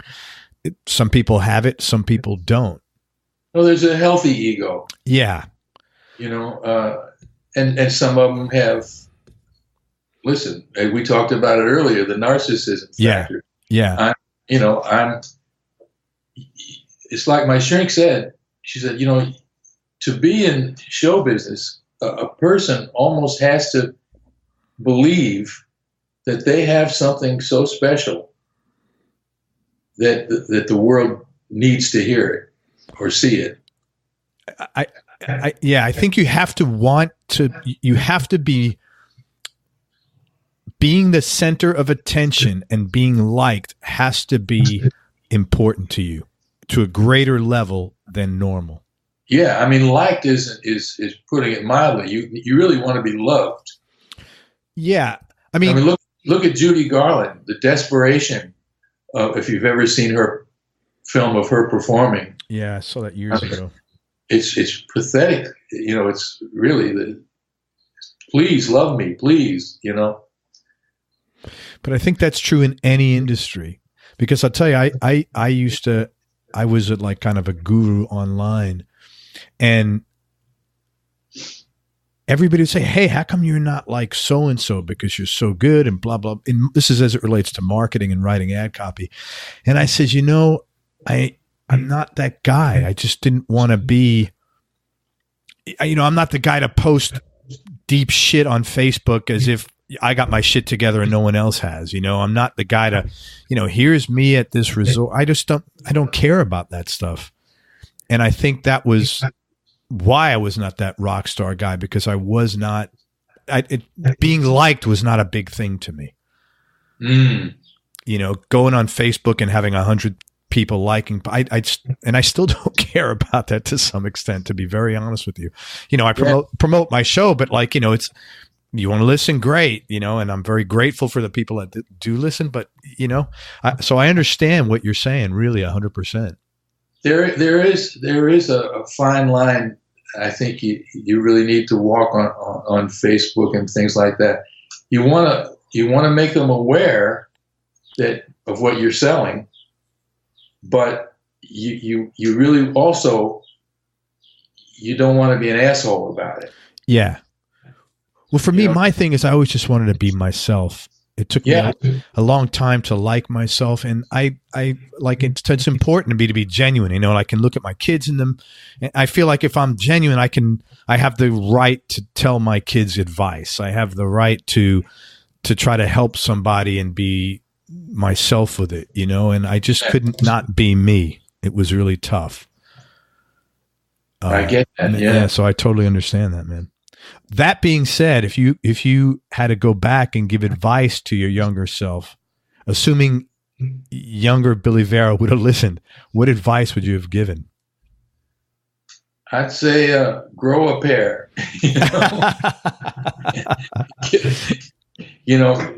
I would tell him, young Billy, to try your best to get over that. I would say you really are good. You're as good as because I knew, even though I knew that the Jerry Wexlers of the world thought I was great, the Chip Taylors of the world thought I was great, but I didn't internalize it enough. Sure. So I would try to help that little Billy find a way to do that, if that makes any sense. Yeah, it totally does. Yeah, fine. Please try to overcome your shyness, because, I remember my shrink told me one time, she said, remember this, nobody's going to knock on your door and say, hey, man, I hear you write great songs. Yeah. You gotta let people know. Yes. And that was big hurdle for me. It still is to overcome. Look, I know I'm good, and I know where I am in the pantheon. When I first came on Facebook about 8 years or 9 years ago, whatever it was, Johnny Carson's bodyguard friended me. Now, I did Carson 9 times. Wow. And so this guy said, man, I'm so glad I found you. I've always wanted to tell you this. This was after Carson had died. He said, you were Johnny's second favorite singer after Tony Bennett. I said, you're kidding. He said, no, man. He said, he fucking loved you. Why do you think he had you on so often? He said he just thought, you were one of the great singers of all time. And I said, wow, coming from him. So, I'll tell you another one that happened on Facebook. I got friended by this woman who was one of Sinatra's mistresses. Maybe one of his allegedly. Well, according to her, and I believe her because I know people that know her. And she had produced a show I did at the famous Wiltern Theater here, which was a salute to songwriters. And I was on the show, and I couldn't use my own band. I had to use a house band. Everybody had to use a house band. And the band leader counted off at this moment too slow. So I had to make a split-second decision. Do I stop him and make him start over at the right tempo? Or do I go with it and see where that slower tempo takes me, the performer, me, the actor, me, the singer? Maybe it'll take me to a new place. And all this goes on in like 2 seconds in my mind. And I decided to go with the tempo he played it at. Well, where it took me was an emotional place that the people went fucking crazy. And it was like a big showbiz audience, you know? It was like standing ovation time. And years later, maybe 20 years later, she contacted me on Facebook and said, you know, I shot video of that. And she said, you know, one night Frank came over, or FAS as she called him, Francis Albert Sinatra, FAS. She said, and I played it for him. And he made me play it again and again and again. And Sinatra said, this is one of the greatest performances I've ever seen in my life. And every time that he would come over to her house, he'd make her play that. Now, I never got to meet Frank Sinatra. My mother did when she was like 18. He took her home from a club she was working at one time up in Cleveland. And but I never got to meet him. And I said, my God, if I could have only met him, and if he would have said that to my face, that would have made my life. Yeah. You know? And so I know that people that know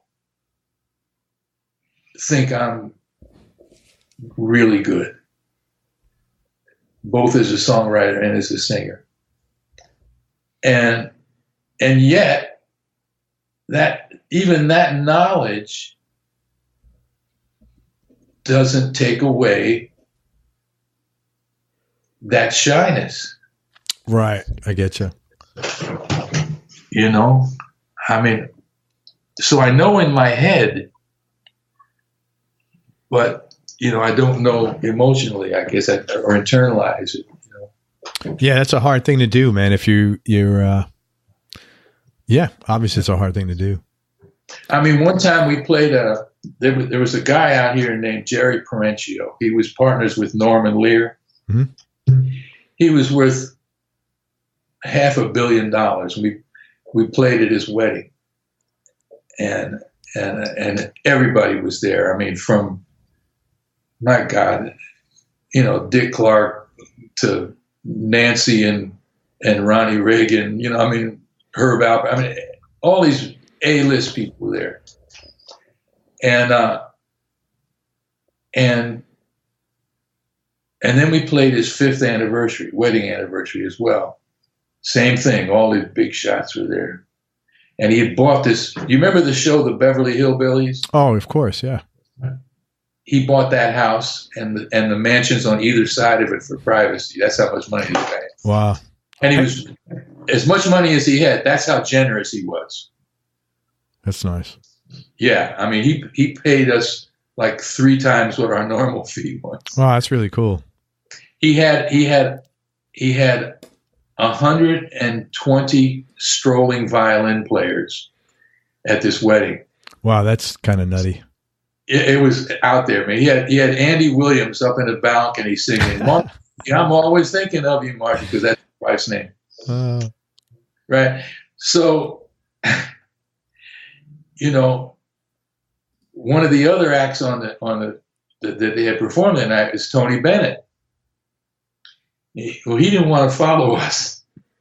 So interesting. So I said, well, I don't care.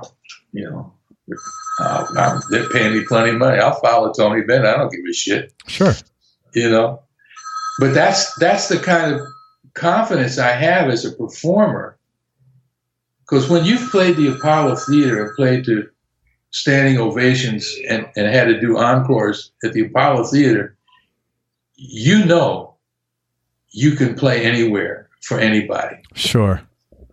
If you can go over there, you have it. You know, you have what it takes. And I've seen people fall down and walk off stage in tears. People with hit records at the Apollo Theater. At the Apollo. Yeah. I mean, they don't give a fuck who you are. or in those days they didn't. If you're giving them a half-ass show, or if you don't get up there and just sing it like you mean it, you're going to die on that stage. Which is as it should be, man, to be honest with you. Right. People are performing, paying for performance. You got to get value or not. I don't care if they're paying $1 to see you. They deserve that, their money's worth. Yeah. The funny thing is, and you never know what will appeal to people. I was good friends with the Coasters, who were the best comedy rock and roll act there ever was. I played with them dozens of times. And we were friends. And I said to them one, I said, who's the hardest act you ever had to follow? I'm thinking they're going to say the Isley Brothers or, Patti LaBelle and the Bluebell, He said, man, Jimmy Reed. Wow. I said, Jimmy Reed. I said, the guy can play 3 chords. He's got a vocal range of 6 notes. How can he be hard for you to follow? You're a great comedy act. He said, man, and this is a direct quote. He said, once Jimmy starts that chunka shit, he said, and that groove gets going, he said, the whole theater rocks, and you cannot follow that man. And that was a great lesson. Yeah, talent and ability to entertain are mutually exclusive often. And the ability to deliver it like you really mean it, and that requires an innate acting ability, because you have to become that character, to be a performer on that level. I don't care how many octaves you can sing, and I don't care how many ways you can bend a note. If it's bullshit, it's bullshit. Yeah. And you can fool a lot of stupid people, because there's a lot of stupid people in this world, and you can fool them, but on some level, you have to know that you're full of shit. And that's why a Jimmy Reed, on one hand, will be hard to follow. As hard to follow as a Jackie Wilson, who can do wonders with his vocal cords, but he also sounds like he means it, which is what makes him great. And maybe some of these other singers that can do tricks and make their shit sound like vocal exercises rather than singing. I read somewhere, I think it was on your website, that you never went anywhere near drink or drugs, or cigarettes, or cigarettes even. Yeah. Which is like amazing. Hindsight 2020, obviously that was an outstanding decision. Was that like why did you do that? What was that? Just like something that's unusual?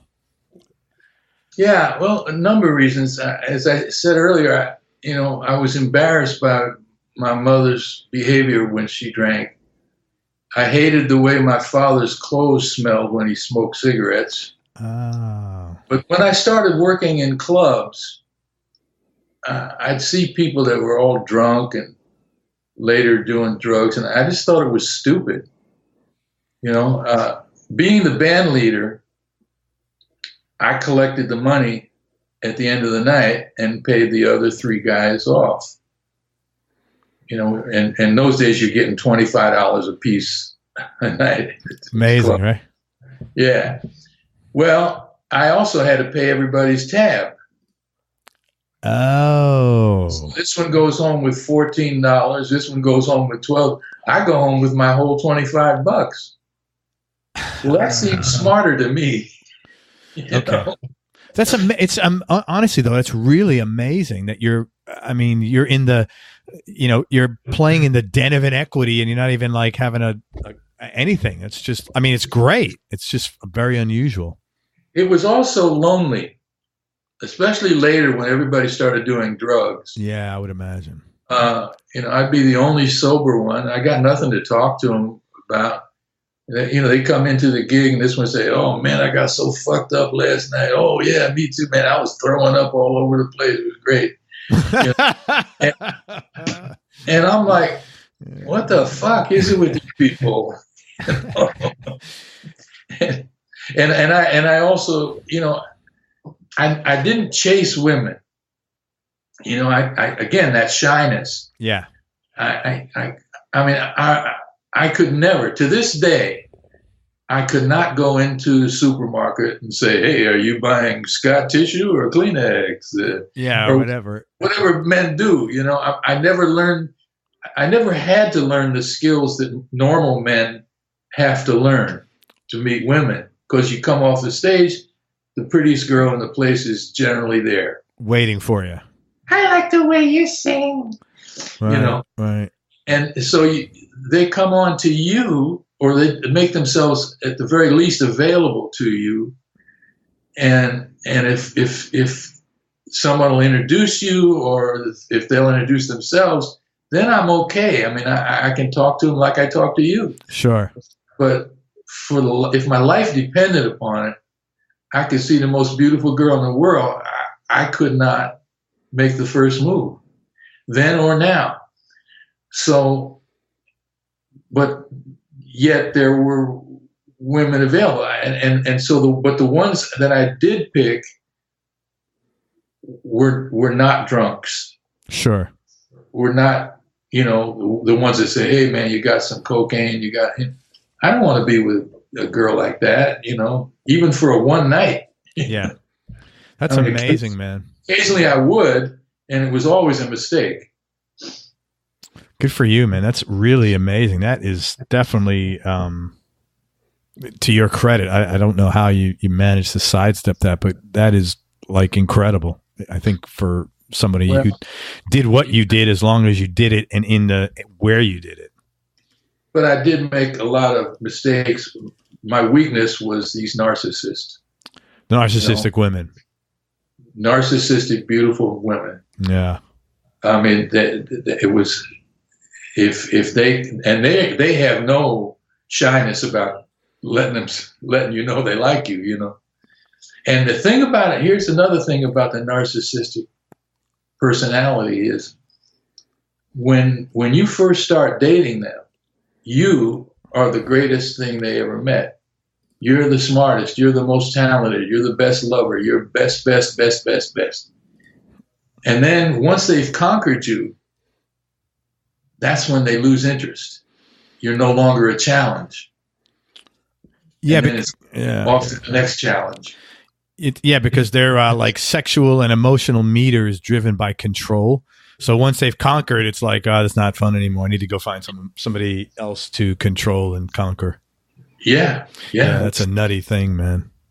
It is. Yeah, that is really nutty. And it leads to pain. Yeah, of course, because I took them seriously. I'll take you seriously until you prove yourself otherwise. Right. But in that case, you're surrendering emotionally and making yourself vulnerable. And then, sure, of course, it leads to pain. Yeah. Shit, man. Well. See, man, if you would have drank, we could have had a couple of drinks and fixed this all up, Billy. Yeah, that's it, man. We would have had this sorted out within a few hours. So what have you learned about yourself throughout this long journey you've been on? Well, not enough. No, I think we've covered a lot of that. The shyness has been a flaw. My attraction to narcissistic women has been a flaw.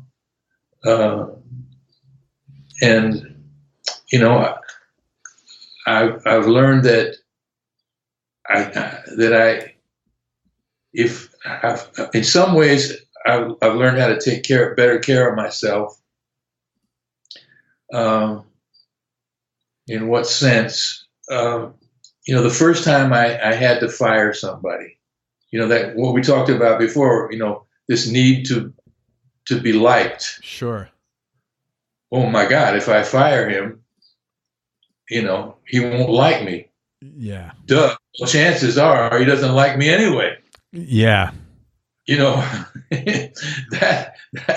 That was a big, oh yeah, right. But the first time, man, I had to take, it took me like 3 sessions with my shrink to find the words to fire this guy. I was on the verge of a mutiny in the band to get rid of this guy. He was one of these guys that always wanted to grab the attention, and throughout the night, and he was a wonderful player, piano player. His playing would get busier and busier. He'd start playing over other people's solos, trying to draw attention to himself. And I said, why does he do that? And then one of the guys in the band said, well, look under the piano at the end of the night. There's like 15 beer bottles under there. Holy shit. So the drunker he got, but some people, they get the slurry speech and you can tell they're drunk. My mother would be that way. But this guy, you could not tell that he was drunk by that. There was none of that. He spoke as normally as he would speak. But his thinking got slurry. Mm. And so I was on the verge of losing guys in the band if I didn't get rid of him. And so finally I found I was given the words to use. Basically it was bullshit. It was like, look, I'm looking for a different sound in the band. I want to change the music a little bit. It was lies, but it gave me a way of getting rid of him. Sure. And so that was a big step, in taking care of myself, taking care of these musicians who have given themselves to me. Yeah. To care for, and then not long after that, I had 3 other guys. One was a guy who played great boogie woogie, but he couldn't play my more sophisticated songs well with the right feel. Another one was drinking way too much, getting drunk coming on stage drunk, and a wonderful musician. And the third one was a guy who was just so unhappy, he caused a lot of tsuris, if you know what that is. Like negative, like starting up trouble, sort of? Yeah. So I one night I just said, fuck it, man, and I fired all 3 of them. I fired 2 of the 3. No, the third, actually there was 4.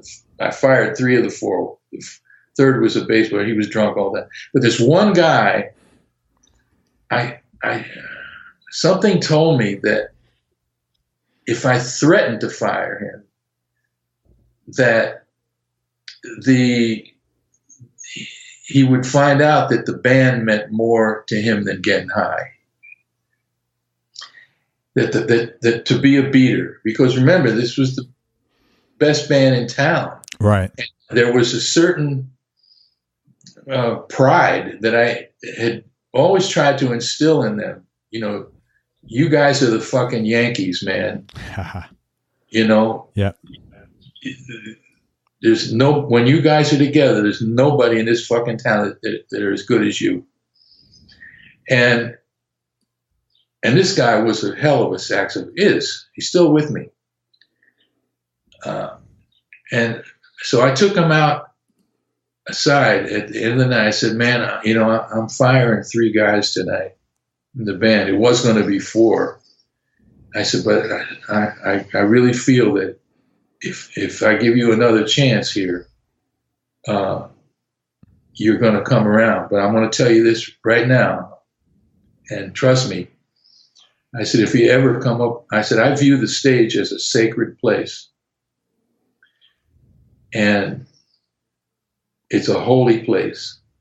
And if you ever come up on my stage again, loaded, I'm going to fire you on the spot, and I'm going to take you out back afterwards, and I'm going to kick the shit out of you.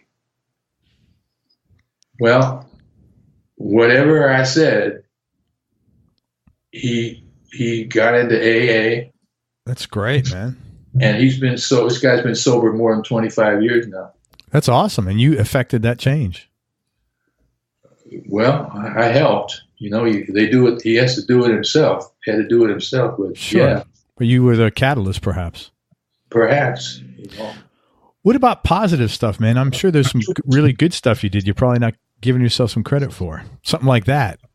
Like, what have you learned about yourself that's like real good?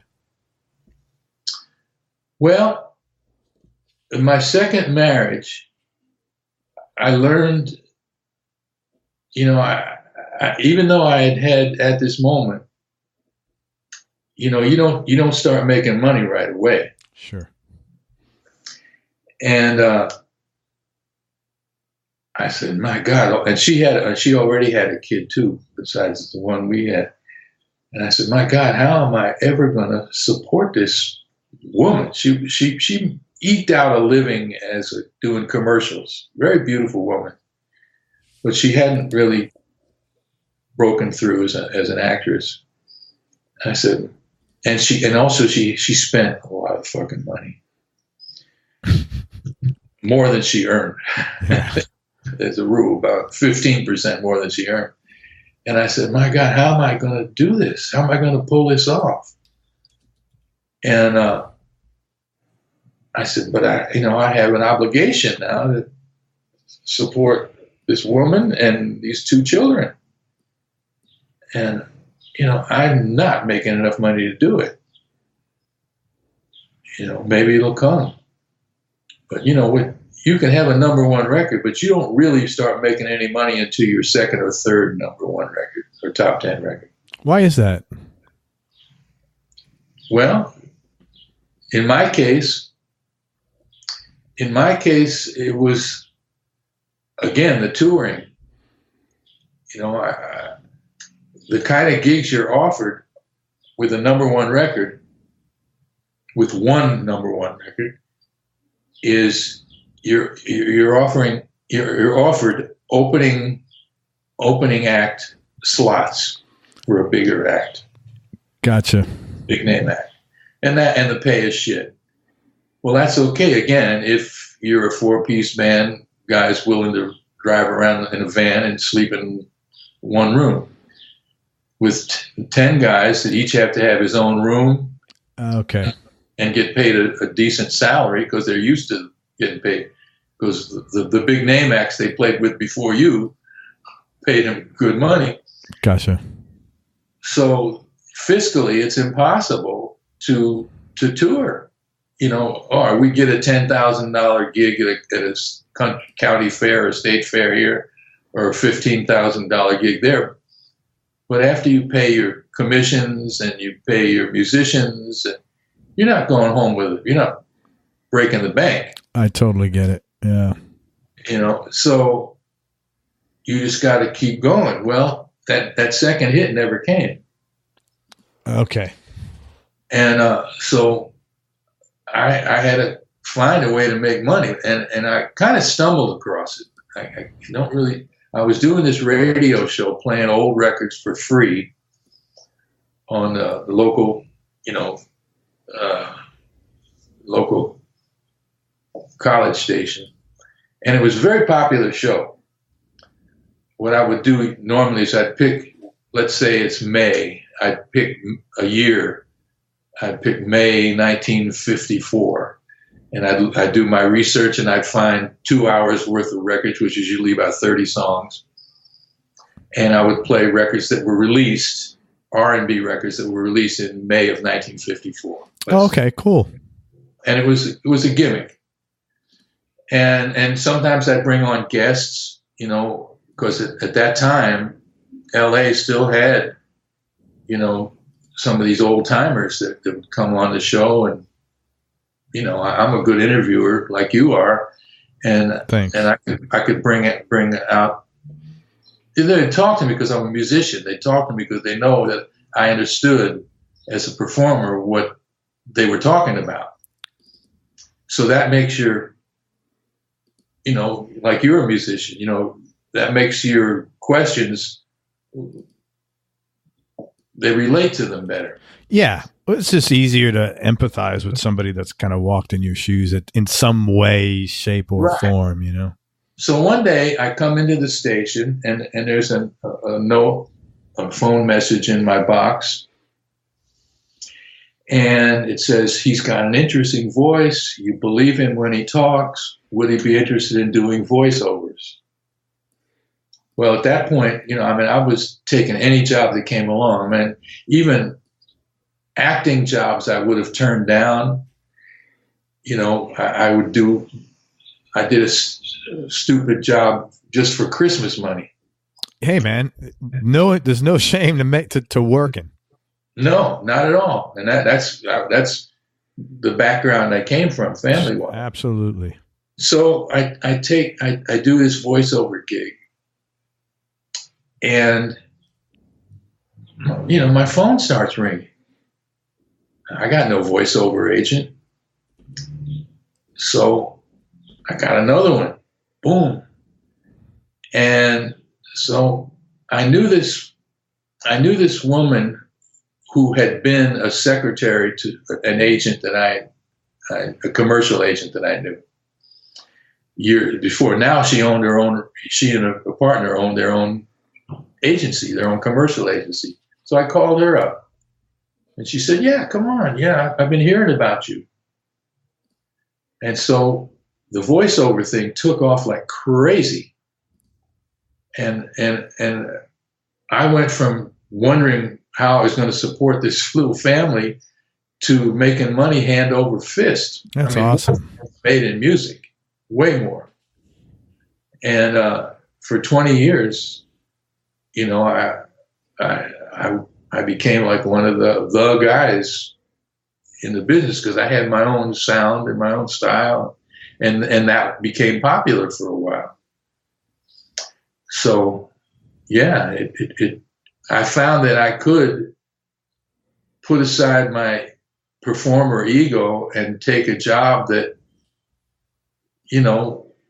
was anonymous, really, or I thought it was anonymous, and not what I really wanted to do, but I could put all that aside and do it because I had to, and because it was the right thing to do. Yeah, for sure. So, man, you're also, what's that? I was going to say, I also found that, the first few months I was married to the second wife, there were still girls that coming up to the bandstand afterwards, the stage. And I did it a few times, but I came to the conclusion. I said, man, I'm not in love with this woman, but I don't want this little boy, to have a father that would do this. I don't want him to have the kind of daddy that would fool around with other women. And so it was like going cold turkey. And going cold turkey on women. That's funny, man. But yeah, that's what it was. I can understand that. Yeah. I mean, it wasn't even that I did it over a period of time. It's just like I said, I'm not going to be that guy. I've been a bachelor for 20 years. It's what was natural to me was, girl comes up to me after the show. Sure, I'll go home with you. Yeah, of course. Yeah, that was very natural. I totally get that, man. So I learned how to be, put other things before my childish self. And so I began to mature at a rather late age, but yeah. No, but that's really cool, man. Like I said, one of the things after I watched the documentary Harlem to Hollywood that I liked about you is you came across in that as just a real genuine, just a sweet guy, you know, just a regular, just a nice person, you know? And so, I'm not surprised that you did that and you made that sacrifice. You know, I think that's pretty cool. Where's your son today? He's going to be 30 in November, and he's and I'm feeling the same things that my parents felt. He wants to be in showbiz. I put him through college. He was the first person in my entire family that ever graduated college. Congratulations. Yeah, thank you. And he went to Loyola Marymount out here, and he ended up with a music degree. Mm-hmm. And he plays pretty well. He plays good guitar, and he's starting to write songs. He's finally gotten advanced to the stage where I even though I don't listen to much contemporary music, I hear commerciality, commercial potential in some of the newer songs he's writing. So I'm hoping that he does well, and I'm hoping he makes a success. But I'm scared also because I know how fragile a business it is. Sure. And I know that, 999 people out of 1,000 don't even make a living in music. Right. It's like professional sports or something like that. The numbers are pretty small of success. Yeah. Yeah. So I just hope he does. And I just tell myself, well, look, man, I was, in my early 30s before I started making some real headway, Yeah, and I think now like 30 is like 22, to be honest with you. Like, yeah. I have my oldest is 28, good kid, but and I know that you guys listening to this, millennials will think I'm an asshole, and I'm sorry, but it just seems like people are not as willing to get out there as, when we were younger. Every generation says that. I'm sure. and I'm probably a lot older than you, but when I was coming up, you could work 6-7 nights a week. Sure. And you could perfect your craft. At least I approached it as a learning experience. Learning how to be the best performer I could possibly be in front of people. That some nights I was playing to 3 people, Yeah. Some I was playing to a good crowd, and you learn how to do that, how to get yourself across to the people. I think today most young musicians or people, they make records in their garage or their bedroom before they ever step on a stage. I would agree with that. Yes. And so how are you prepared to perform in the old school manner that we did? And I learned from old guys.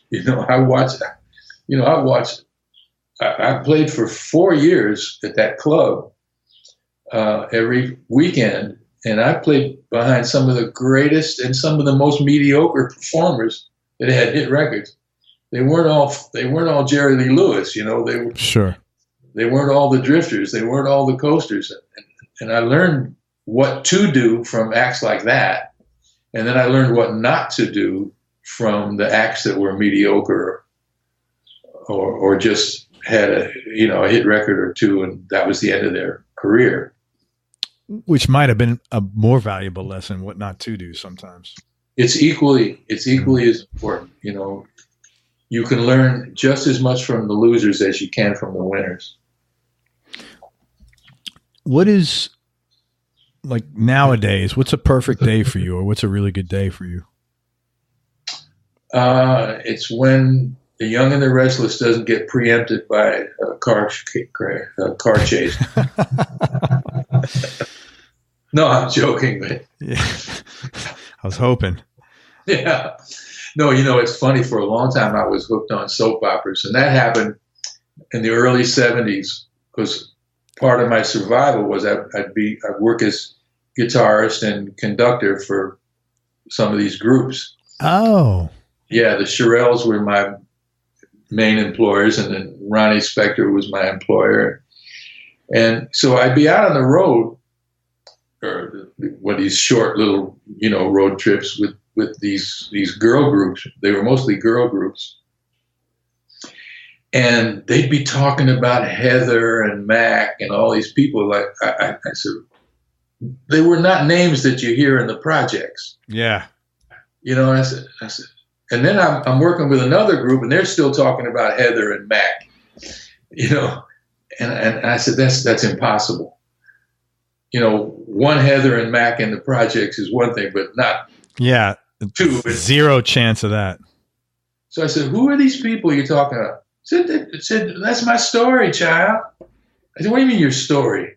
And he said, well, that's, Another World, which was a big soap opera back then. And as I found out years later, Another World had, even though it did not have one black character on the show, it had the biggest black demographic of any soap opera. That's interesting. Now that I think about it, there were like no black actors and actresses on soap operas. No, there weren't. Back in the 70s, anyway. But anyway, these girls, they got hooked on the soap opera. They talk about them at dinner, at lunch or whatever. So being the only man that traveled with them, it was either start watching the soap operas or have nothing to talk about at dinner. So, and they're very addictive, soap operas. So over the years, and then I got off them. I got off them for a while after I moved out here. And then my daughter came out here to visit, and then General Hospital was big in her high school and college days. Well, no, she didn't go to college. She went to 1 year of college. And so I'd sit there with her and I'd watch General Hospital. And then strange things started happening. A lot of these soap actors started coming to the clubs to see us, see the band. To see the Beaters? Yeah. That's so funny. And I found out how easy they were to date because, they work 16-hour days and they don't get to meet anybody. And half the actors they work with are gay anyway, which is why they started calling their show the Hung and the Useless. So then I we became the darlings of the soap opera set. And I started dating all these soap opera actresses. And boy, you want to talk about narcissism. I mean, wow. So yeah, that became a thing for a while. But I was watching 4 shows a day. Good Lord. Yeah, it was, and imagine keeping all those storylines straight in your head. I mean, I've been blessed with a very good memory, but I over the years I said, man, I got to get to work instead of this, and so I did. And now I'm down to I only watch The Young and the Restless, and even then only when I don't have something more important to do. So what's a perfect day for you? Oh boy, what is a perfect day? Well, another one of my things that I'm passionate about is I collect old records. Oh, that's cool. Yeah, old 45s, and I have one whole bedroom full of 45s, and then another bedroom which has albums and CDs in it. So there's a lot of, when you've been collecting since you're 11 years old, and even at that age, if I liked, let's say, Frankie Lyman and the Teenagers, White of Football, I love Frankie Lyman. We all did in New York in that period. I wanted to know, well, what records did they make before the hit that I discovered them for?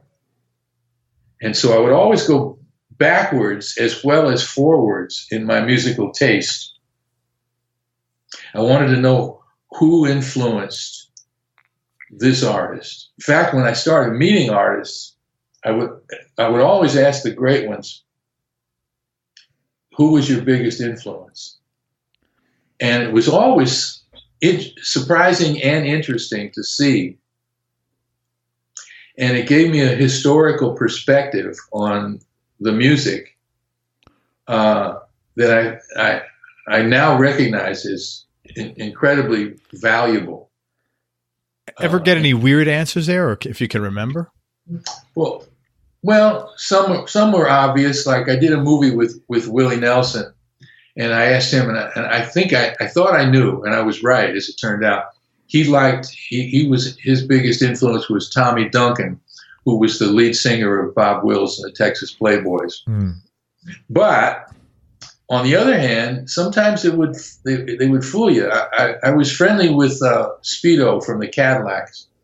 I knew Speedo. I got to know him when he was in his later years when he was with the Coasters, before he reformed the Cadillacs. And I did an interview with the Cadillacs for the foundation. And I said, what was it that made you guys, want to start a singing group? They were Harlem boys. And he said, well, me and Bobby Phillips, who was the bass singer in the group, said we were like brothers. Our mothers, worked as housekeepers for white people on Saturdays. And to save money, they would stick us in this theater that played what he called the chapters, meaning the old serials, mm-hmm. Flash Gordon or whoever, Gene Autry. And for a quarter, they could stay in the theater all day and watch these old movies. And then their mother could afford to, instead of paying a babysitter for the same kind of money they were making working for rich people. So he said, one day we saw Roy Rogers and the Sons of the Pioneers. And he said, that's what made us want to start a singing group. Wow. Now, you would have thought it was one of the earlier groups like the Orioles or the Ravens or the Dominoes or one of those groups. No. It was Roy Rogers. That's really wild. Yeah, you wouldn't think that. You wouldn't think it, right? But if you listen, once he told me that, and I listened to Speedo when he sings a ballad like Gloria. He has that same bell quality in his voice that Roy Rogers had. So I don't know if that was a conscious choice or whether it was just a coincidence. I don't know. Lee Andrews and the Hearts, his son is Questlove, the guy that has the band on. Oh, yeah, of course. Well, Lee Andrews had a beautiful voice. He had a group called Lee Andrews and the Hearts. They were from Philadelphia. And they had three hit doo-wop records, which was about 2 more hits than most doo-wop groups ever had. But I worked with him a few times, and I asked him who his influence was, and he said Bing Crosby, which was another surprise. Yeah. But yet, when I thought about it, it was not. Because a lot of these guys, they would sing in perfect diction. I remember the Five Keys the first time I heard. They were from the South. But when they sang, there was no Southern accent. And it was like, what's the song? Out of sight, out of mind, so the story goes. Well, you see them backstage as, motherfucker, you eating my chicken? Oh, so they almost sounded British. When they sang, yeah. Well, it was just a clean, they wanted that clean, non-Southern singing style. It was like, it's like Mel Tillis, the country singer. Yeah. He stutters when he talks. Yeah, I remember that actually. Yeah. But he doesn't stutter when he sings. Or there was another singer I won't name, but he had a malocclusion. So when he talked, it was like this. Oh wow! And then when he sang, you didn't hear perfect. That. That's interesting. Yeah, it's really interesting. Is the word for it? Yeah. Who's had the biggest influence on you in your life in general, not necessarily musically? Well, I think Roy Rogers as a kid, he was sort of the ultimate good guy, you know. You never saw him smoking cigarettes or anything, and he just seemed like a clean living guy. And I admired that about him. He was a real hero. I think, my musical influences were many. There was a guy in the neighborhood about 4 or 5 years older than me. He worked in a record store. I think I mentioned him in the movie, Kevin Falcone. Was his name. Yeah. Now his dad was a trumpet player in the NBC Symphony Orchestra. You know, NBC had their own musicians, staff musicians, and so he played on the Tonight Show when it was in New York, and then he turned around and played with Toscanini. You know, wow, that was his dad, and so Kevin worked in this music store, and like I said in the movie, you know, he saw something in me. He tells me to this day, I still see him when I go back to New York. And he said he saw something in me. And so he would play me records that were not the regular rock and roll or R&B you'd hear on the radio. Yeah, you talked about this in the movie, I think.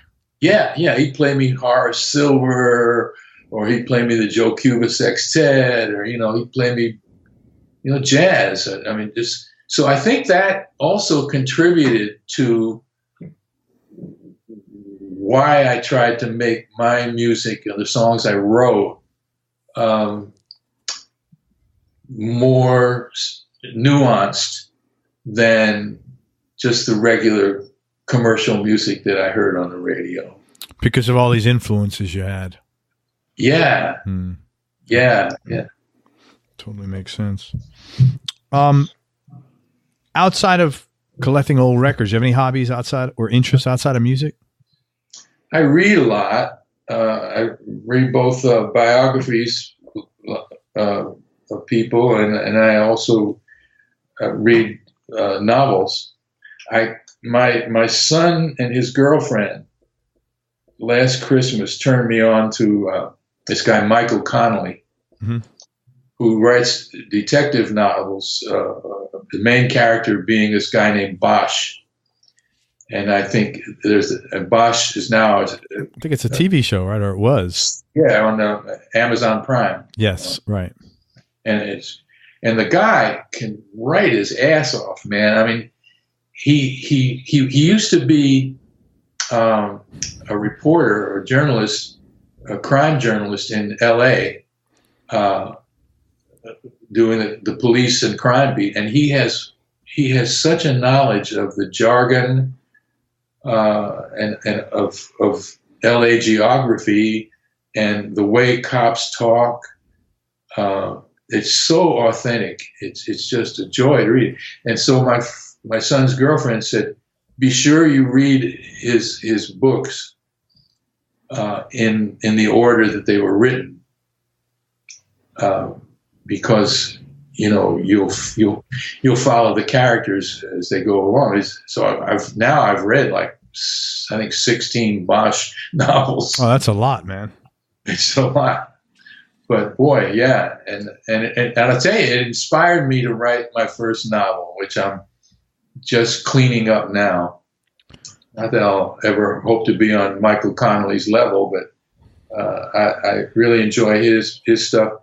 There's another great writer that's not as well known that I really love. He's written novels and music biographies. Nick Tashi's. Don't know him. He's pretty amazing. I first discovered him before I left New York. He wrote a book called Country, which was about anything, which was about not only country, but about the roots of rock and roll as well.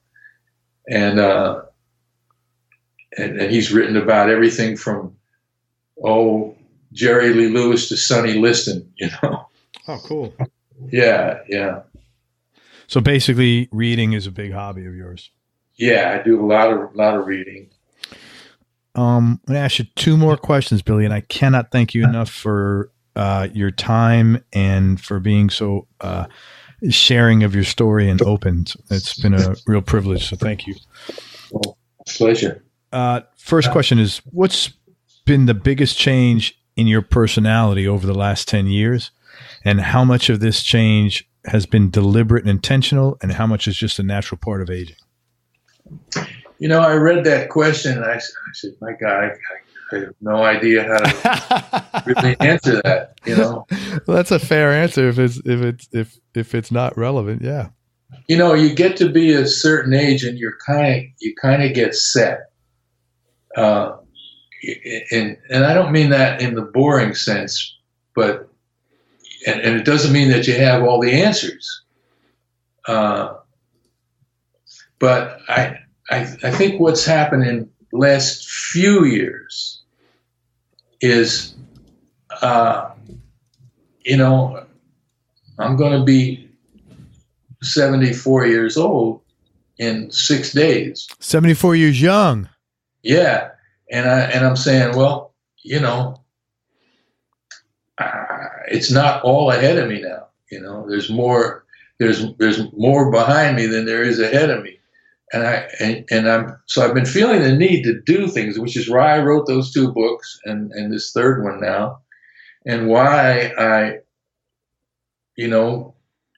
made that big band album, which was something I always wanted to do, which was why I made this album that's just finished, because I thought these songs that have been laying around for years deserved to be documented.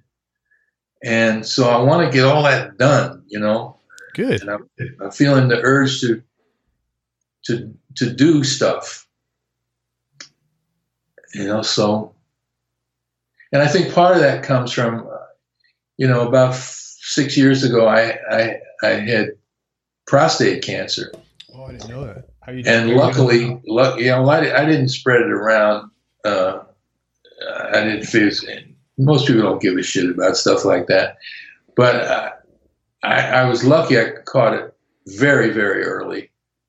And I don't know what you know about prostate cancer, but, we're lucky in LA. We have some of the best doctors in the world here. And my internist is one of those great Beverly Hills doctors, and he knows all the good guys. So he sent me to this fellow, and they give you if they catch it early, they give you several choices. You could ignore it because prostate cancer is a very slow-moving disease. Yeah, like they say, every guy like over 80s or 75's got it in there. It's just a question of, is it going to outlive you, or are you going to outlive it? And earlier, yeah. And chances are something else is going to kill you first. So what a comforting thought. Yeah, there's that. So there's that. You can ignore it, which my friend Tim Hauser from the Manhattan Transfer did, and he lasted 10 years. Or they can give you radiation, or they can put these seeds in there, whatever that is. Or if it hasn't spread beyond the gland itself, they can remove it. So my attitude was, get this thing out of me. And it ain't going to be fun. And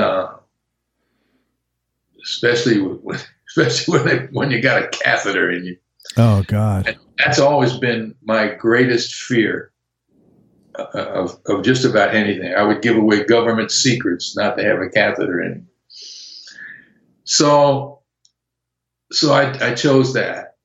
And my ex-wife, who, for many years I thought she hated me, she came through, man. She stayed in the room with me for the 2 or 3 days, whatever it was, I was there. And then she came to my house and stayed at my house for 5 days, because she's always said, she says, I'm good for 5 days. After that, you're on your own. But she took care of emptied my piss bag, in the middle of the night. This woman that I thought hated me. And so, I'm 6 years clean, and I go back every, whatever it is, 6 months, and, he puts his finger where I don't want it and says, and so I think that experience, having a doctor save your life, you say, man, I got shit to do. And so that's why I think that's partially why I've been doing stuff. Which is a good thing, man. Whatever the reason is, Of course, the movie, yeah. Last question, and it's somewhat similar, and you may have answered it in this question, but knowing life is precious and time isn't infinite, what's the one thing most important to you as far as making sure you're using whatever time you have left wisely?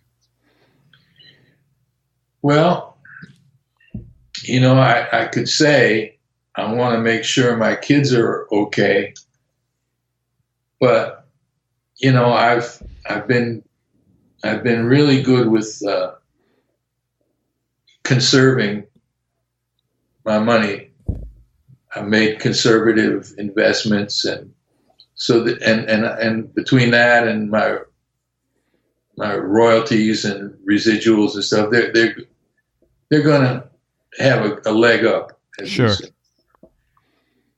So I'm not really worried about them in that sense. So I just want to make sure that, whatever, my legacy is, that I can do the best to get it out there. Because I've always been concerned about other artists' legacies. I spent a lot of time, a lot of years compiling and anthologizing and writing about other artists.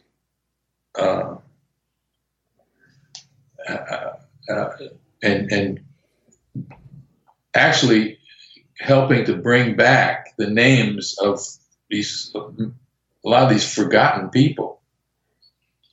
People took rhythm and blues even more so than rock and roll, and they it was like Kleenex. You blow your nose and you throw it away. That music. I mean, I talked to people like Lieber and Stoller, as great as they were. They told me when they were writing all those great songs, Hound Dog, Charlie Brown, Yakety Yak, all these wonderful songs. They never thought that those songs would have any value a year after the records were out. That's how people treated rhythm and blues and rock and roll back then. Amazing, man. Yeah. To think that 50, 60 years later that these songs would still have any intrinsic value was unthought of. Johnny Otis, he told me the same thing. I said, so we never thought this stuff would have any legs. And yet it does.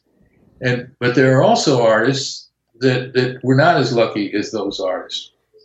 Some of the people, I put out music by Louis Jordan. I put out music by, people like Roy Milton, Percy Mayfield, the greatest songwriter in the history of the blues. I put out 3 CDs of his old stuff. And I mean, this is a guy that wrote Hit the Road Jack, you know, among other things. And, you know, not that I needed the opinion of Bob Dylan to convince me of Percy's value, but one time I was at my then manager used to give a Christmas party every year, and all these A-list people would be there. And again, with my shy self, I'm sitting at the bar sipping a Pepsi. This woman comes up to me who I kind of knew peripherally. And she said, "Hey, Billy, Bob would like a word with you." I looked to see who Bob was, and it was Dylan. So he starts out by naming a bunch of things I acted in, telling me that he really liked my acting. Didn't say anything about my music, so I guess he didn't like that. He said, "You know what I really love that you did that really was so important?" He said, those CDs you put out on Percy Mayfield. He said, "You called him the poet of the blues." He said, and he agreed with it. So for the next 2.5 hours, he's sitting there and we're talking about Percy Mayfield.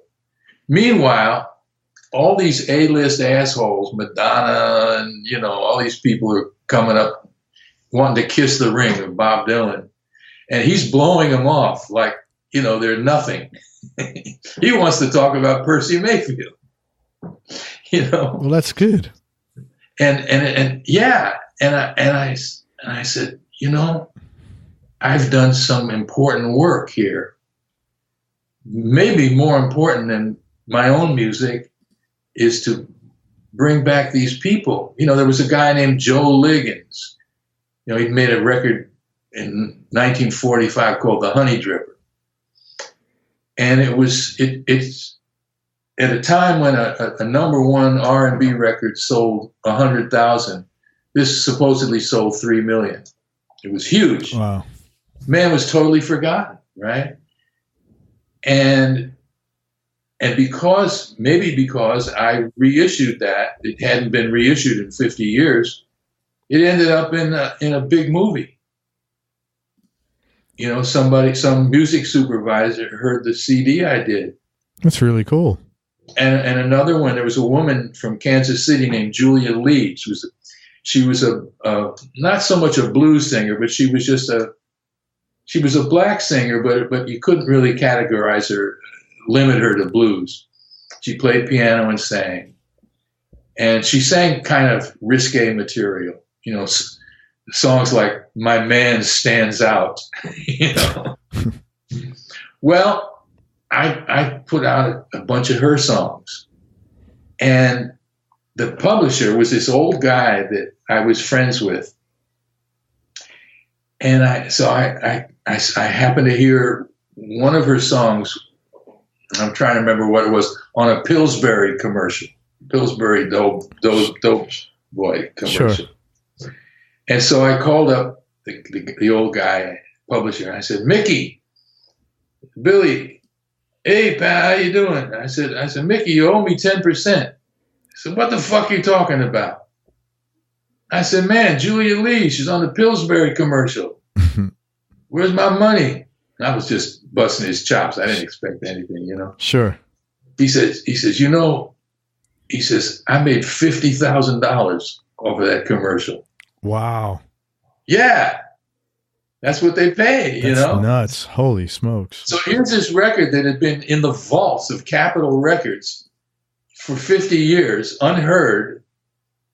And because I put it out, and she's dead now, so she didn't make any money off it, maybe, but maybe her, you know, her descendants did. But, and certainly Mickey, who had published her, made money. So I said, you know, this is important work. You know, I don't get paid a lot for it, but I'm doing something that really is important, you know, historically. Because I always felt that rhythm and blues should be treated with the same respect that jazz is. because it was the functional music of a people,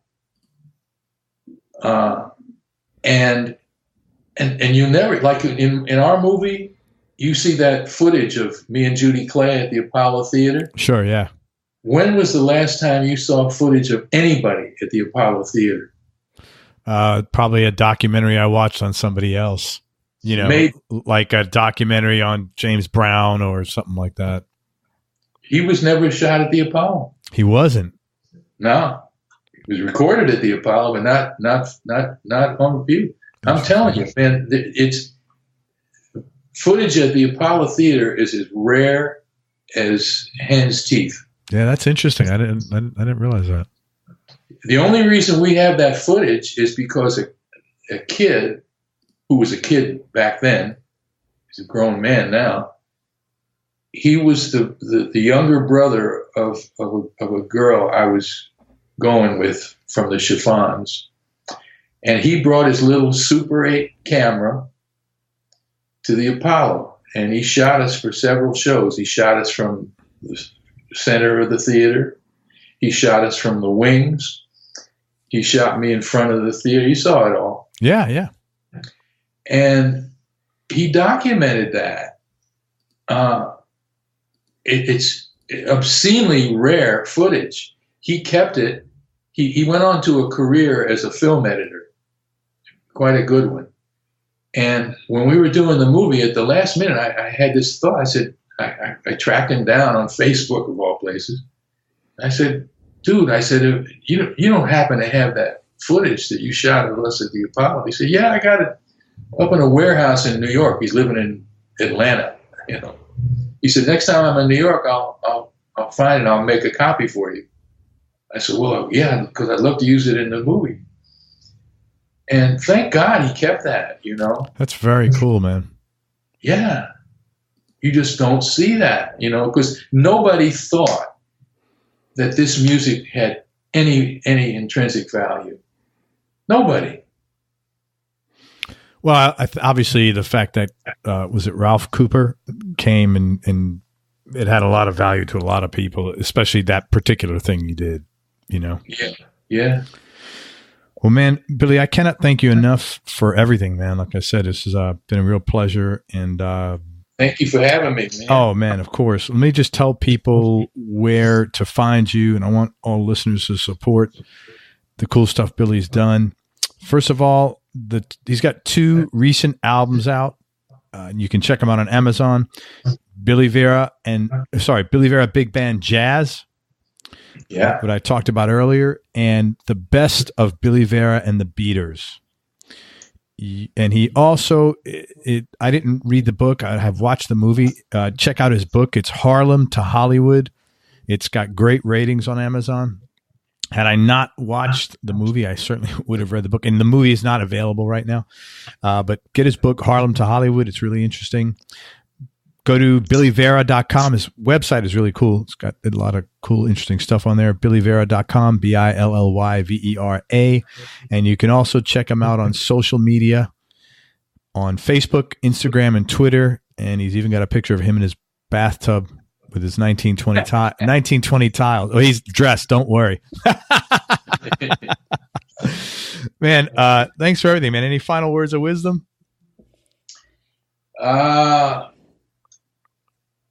Boy, that's good. Well, do what my mom said. Always, if you're going to be in show business, always live below your means, because it's peaks and valleys. That's great wisdom, especially to a lot of entertainment people listening, man.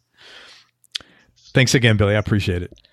Thank you, Craig. Everybody, thank you so much for listening. I hope you enjoyed this interview as much as I did. Thanks so much again to Billy Vera for spending his time with us. I genuinely appreciate it. Stories, transparency, and personal stuff he discussed was really cool and nice of him. Go to everyonelovesguitar.com, sign up to get on our newsletter, and you get notified about future episodes along with some early product announcements and discounts. And this is important. Remember that happiness is a choice, so choose wisely. Be nice, go play a guitar, and have some fun. Till next time, peace and love, everybody. I'm out. We hope you enjoyed this show. If you did, subscribe to the Everyone Loves Guitar podcast, and and you can do this online at everyonelovesguitar.com or on iTunes. And if you like the show, please leave us a 5-star positive review. The more 5-star reviews we get, the higher our show ranks, and higher rankings mean we get to continue speaking with cool, interesting guests on our show. We'll see you on the next episode, and until then, keep playing your guitar and have fun making music.